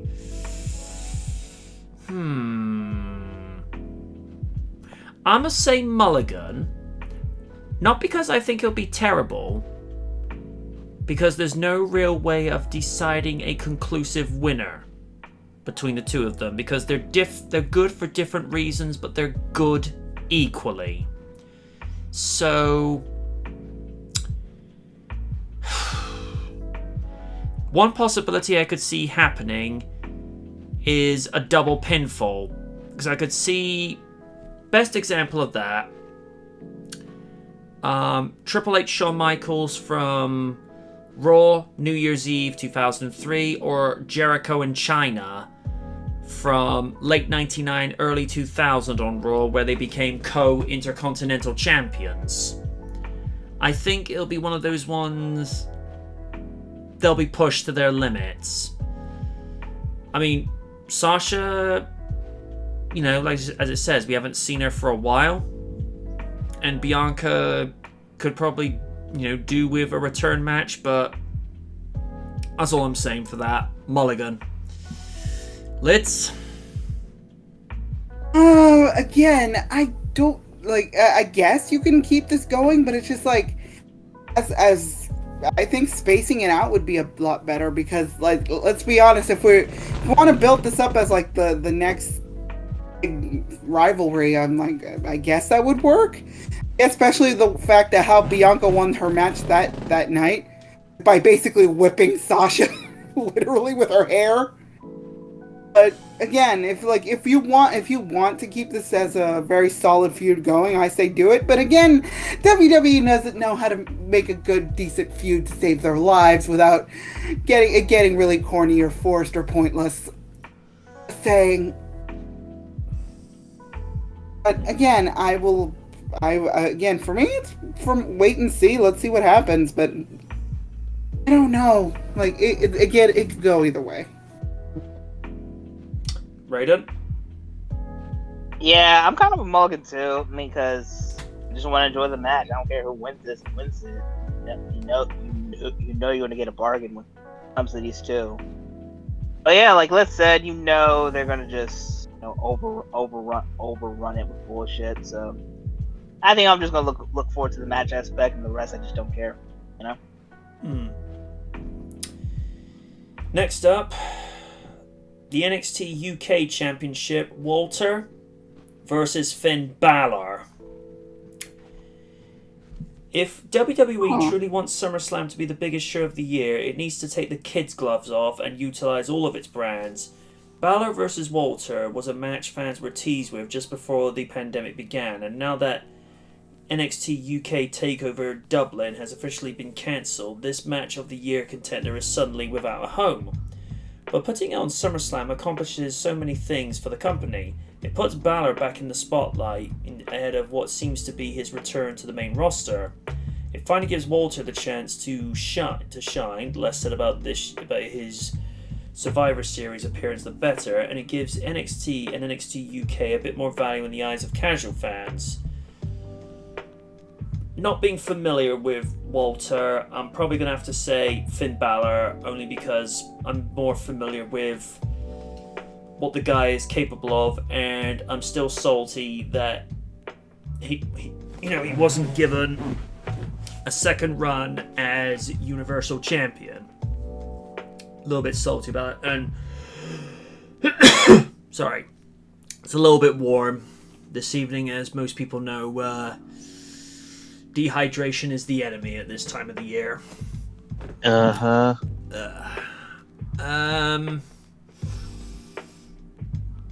Lids, Raiden, you two give your thoughts on it whilst I go get something to drink real quick, because like I say, I think I'm going to end up spluttering if I don't get something quick. Lids, go.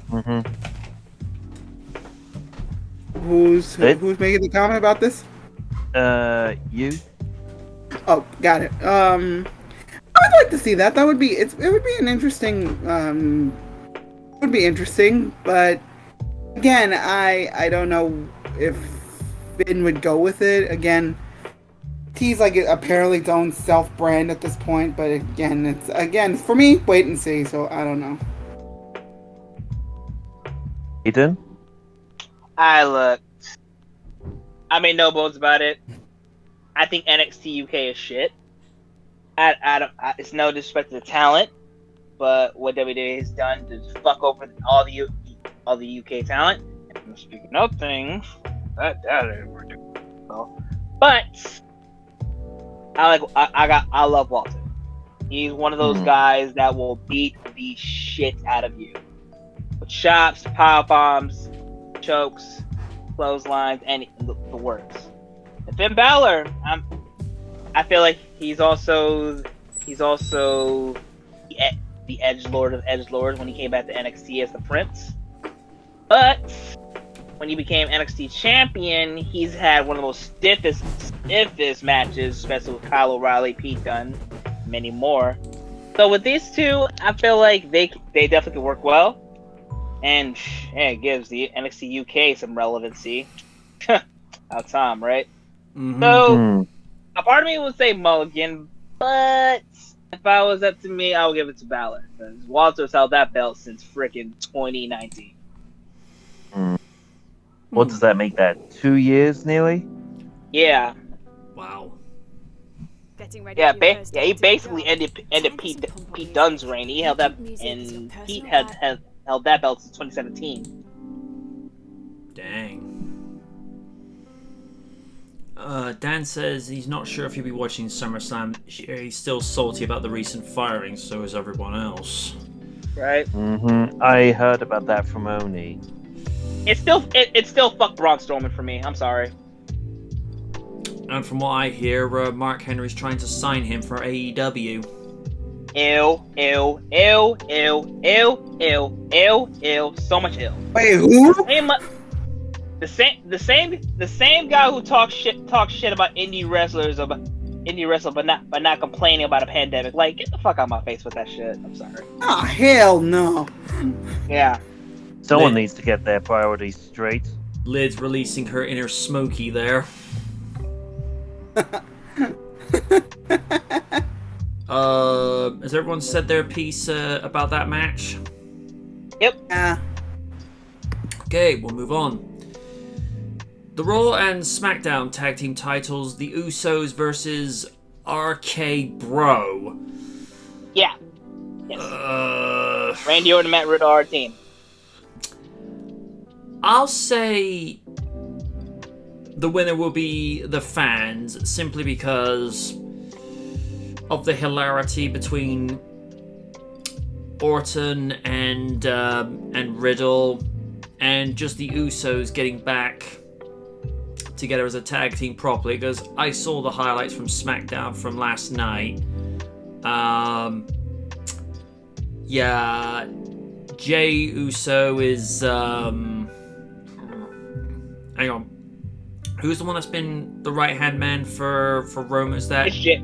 It's Jay. Alright, Jimmy coming back and Jimmy recently returned. Yeah, Jimmy basically come back saying, come on man, let's not do this. Let's just get back to doing what we do.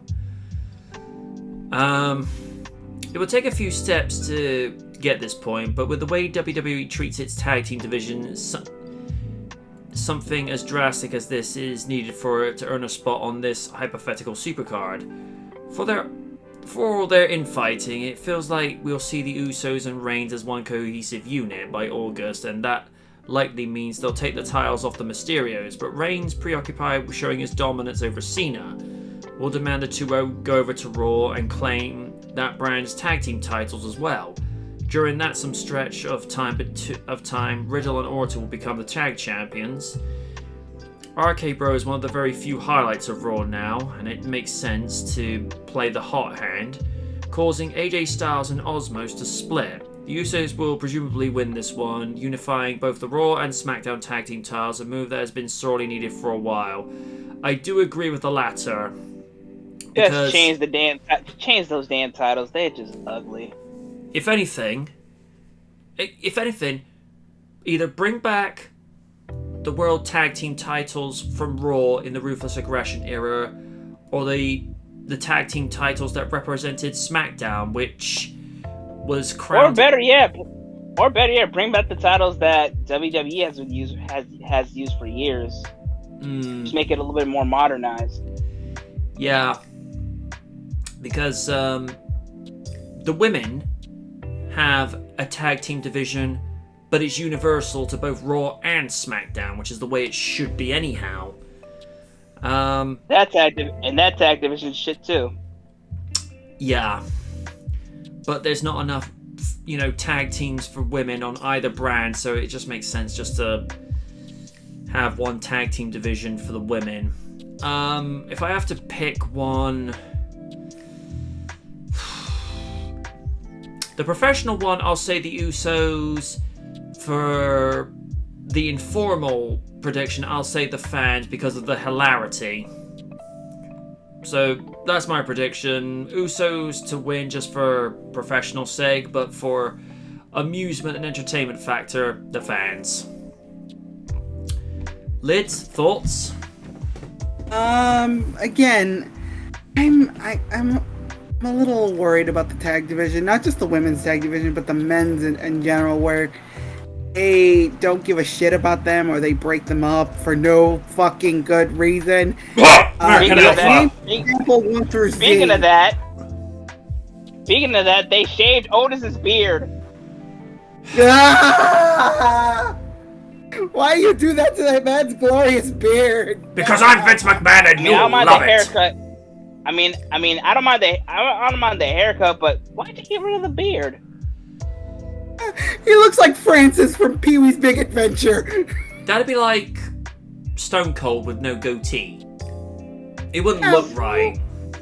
Oh God. Well, way back then, when he was stunning Steve Austin, it made sense, especially with the hair he had and the ringmaster. Yeah, but I mean, if Stone Cold were to just show up today with no goatee, it'd look weird. It'd be like Hogan with a complete full head of hair. That is the darkest timeline. Or let's think of something that's so out of character and would just look truly weird. It'd be like seeing Trish Stratus with short hair, really short hair, like a bobby cut or something like that. Really short hair. That would not look right because Trish Stratus works better with like long hair. So basically, how Molly Holly looked before she left. Basically, yeah. Although for Molly, that works for Molly, not for Trish. Yeah.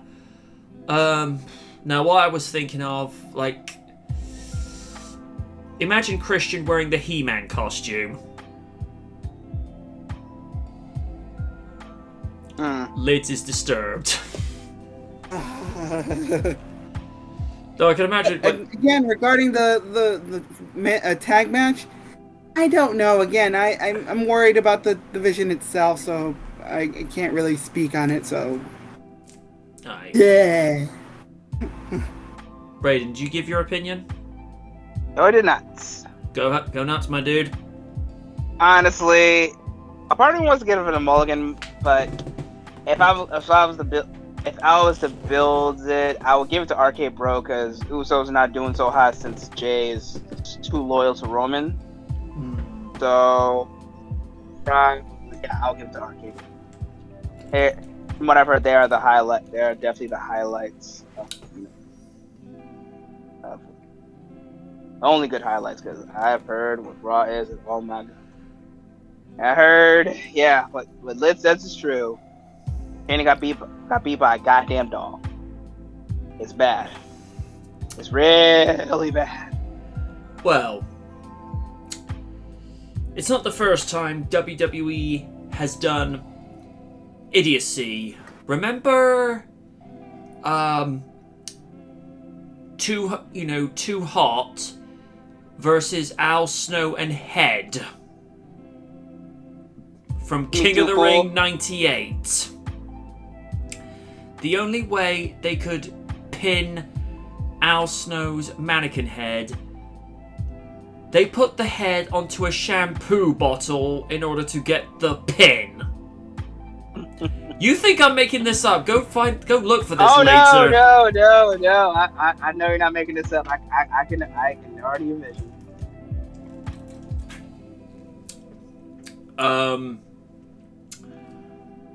Oh. This also happened involving Al Snow in some fashion at Survivor Series. Now, because of what was said by JR, and I don't think he really understood how some fans would take this out of context. He said something to the effect of, and I'm just paraphrasing here,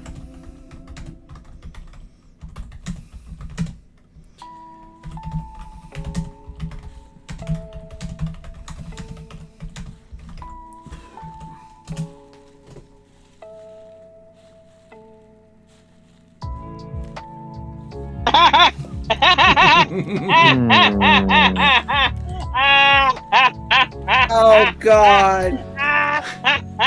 Oh my God! yeah, folks, even though we're an adult podcast, I ain't saying that on a live stream. But if you go back to Survivor Series 99, JR unknowingly said an innuendo. Yeah. Go watch Survivor Series 99 with the tag title match between the Outlaws, Mankind, and Al Snow, and then once you hear what JR says that he doesn't know is being suggestive, and then King just sort of something to the effect that goes, "Excuse me, what did you just say?" And I'm like, oh, this coming from the guy that would say questionable things about what he would do with the Divas is like, please. Oh God. Oh Passive. no. Yeah. I mean, teenage version of me in '99 would have been like, hey, whereas slightly more grown-up version, and I'm being generous by saying slightly more grown-up there.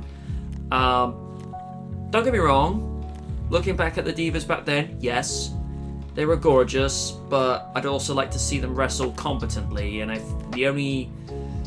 in late 99, I think the only ones that were wrestling competently were probably Jackie and Ivory. Because the other Tori that seems to have been forgotten about altogether, I think she was trying, but WWE just wanted to book her as like the pretty eye candy. And just to give Steve some idea, imagine Joanna Lumley in her late 20s, early 30s, but if she was athletically toned. That's who the original Tori looked like. And then the last thing that she ever did with the company was when she was Raven's ninja. Oh yeah. I remember. Because I did wonder where she went for a while, and then all of a sudden she's unveiled as the ninja, and I'm like, oh, hey Tori. And of course there was that stint where she was X-Pac's girlfriend during the McMahon-Helmsley regime. Yeah, Kane had the hots for her, but he broke her heart. She broke her heart, his heart. Well, looking at Tori back then, I think quite a few people had the hots for her, but that's the hot-blooded male in me talking. Yeah. If it wasn't for her breaking his heart, we wouldn't get that epic return from Kane with Paul Bearer. May rest in peace. Yeah. When you heard the Kane theme and you saw Paul Bearer, I was like, oh shit. And that really dope gear he had. That's my personal favorite gear from Kane. Yeah. Instead of like the black like the black lightning bolt on the red costume, it was red on black, which I thought, ooh. It was. I feel like it was more orange. I feel like, yeah, it was more orange. I feel like I like the look he had with that, with the muscle shirt with the flames on it. I'm just reading the comment here. Aaron Izzard is thinking of Joanna L as MJ described. Oh my! Shut up, Takei! Oh, I was hoping to get a couple of laughs for that, but never mind. Join the millions already vaccinated. Oh, Info at NHS.uk I hate it /COVID when, vaccine. listening to the lo-fi beats in the background and they play commercials in there. Yeah. I appreciate that the people doing that are, just trying to make their ad revenue and what have you, but it does distract things.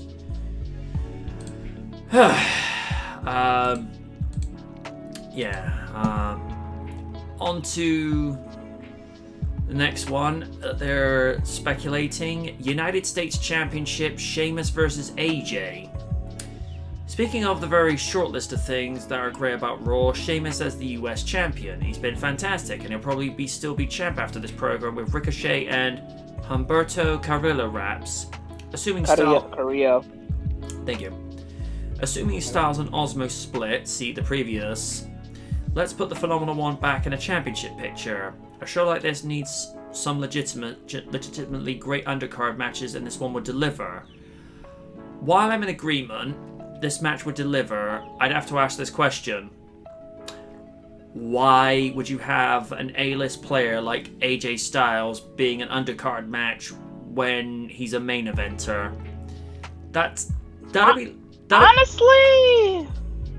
Honestly, with AJ, I think with him doing sporadic stuff, it's not bad per se. Like, you gotta see his timeline when he first showed up in WWE. Showed in the Rumble in 2016, won his first ever WWE championship. So I don't know, having him going back to the main card is like, I don't know. And I feel like AJ is at a point of him winding down. Mm. So I think he's at the point just like pushing other people like almost. So I don't know, just have him do something. It's not bad per se, because the guy is always going to bring it. He's already main event caliber, so whether they put him in the main event scene or not, he's always going to deliver.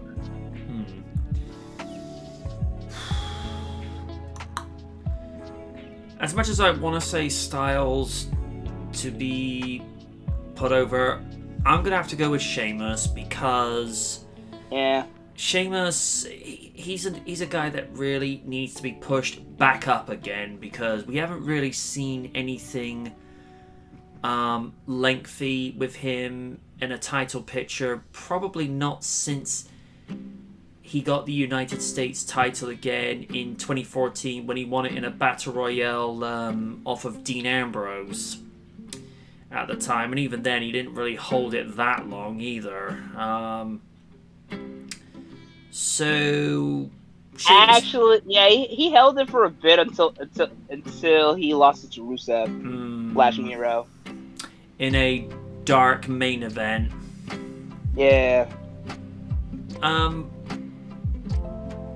Sheamus is probably like on his last run, so to speak, because the guy's not getting any younger.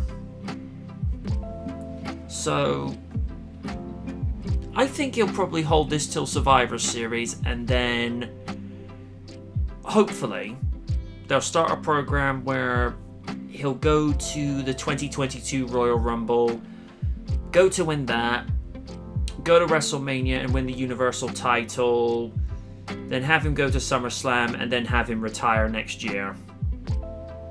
That's my prediction. Sheamus to go on a 1-year retirement tour, because he's needed a lengthy world title reign again ever since he dropped the World Heavyweight belt to the Big Show back in 2012. And oddly enough, that was the most entertaining match. Let me see. Was that No Mercy 2012? If I'm not mistaken. So? Yeah. Yeah, because... No, it was Hell in a Cell, because that was also the same night they had CM Punk versus Ryback. Oh, God. Oh. And according to CM Punk, that was a match that took 20 years off his life. or as he refers to Ryback as, me against steroid guy. I call it like I see it.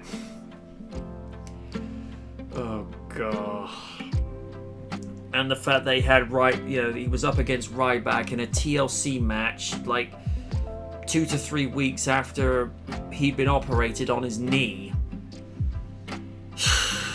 Yeah, I'm starting to understand more and more why Punk left.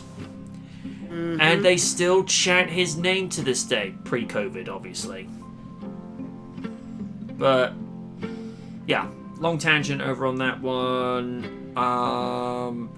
Raiden, you more or less gave your opinion for the match, didn't you? I guess. All right, Lids. What do you make of it, Sheamus AJ? I think that I can see that happening. It's just again,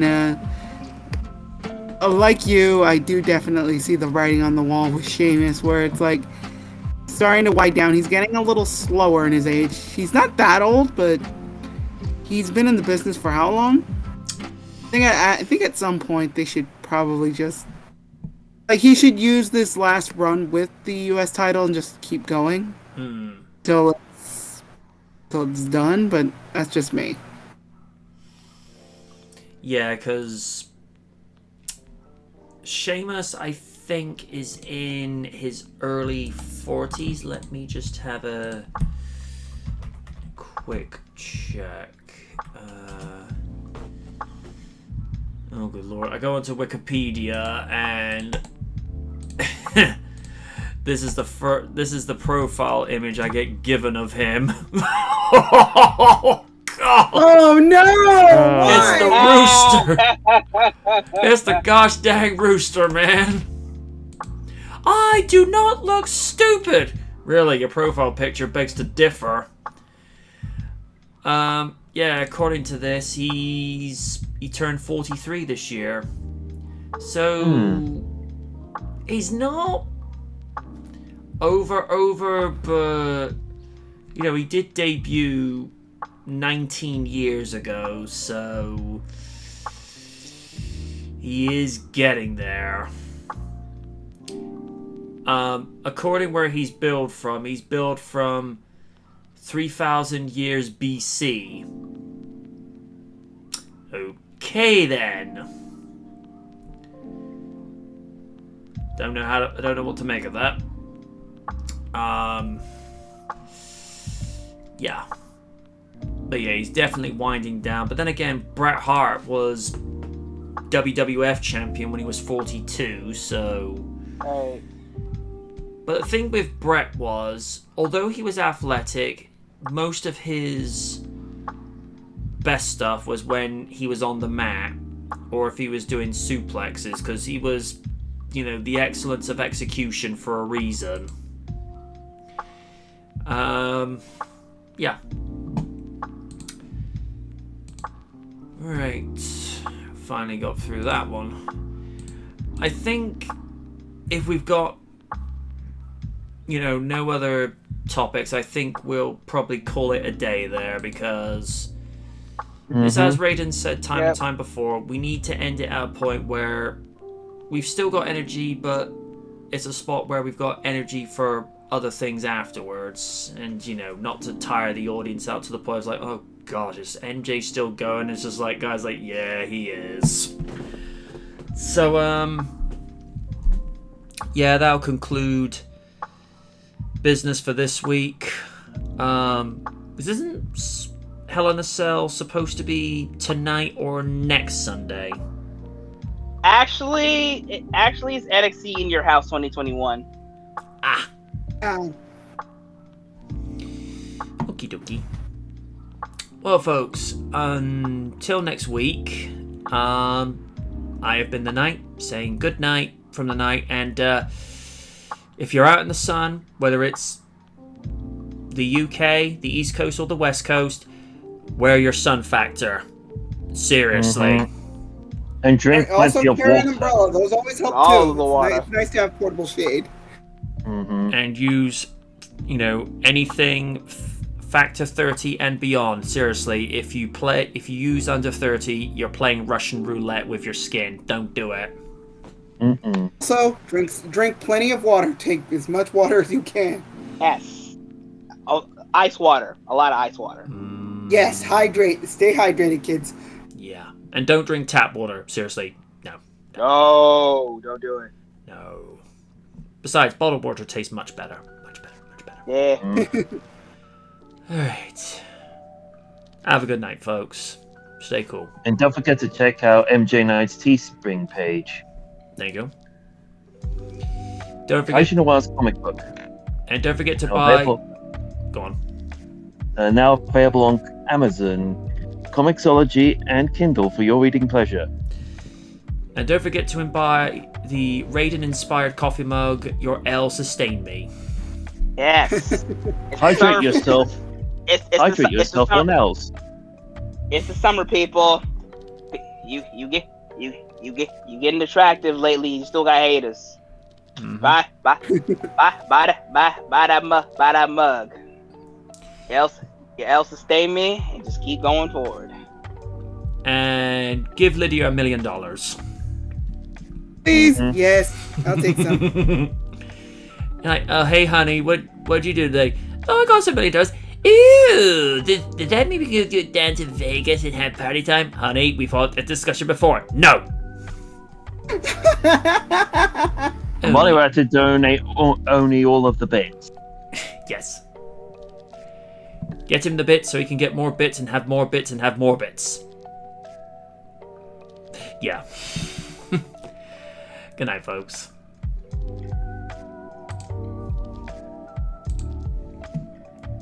Okay.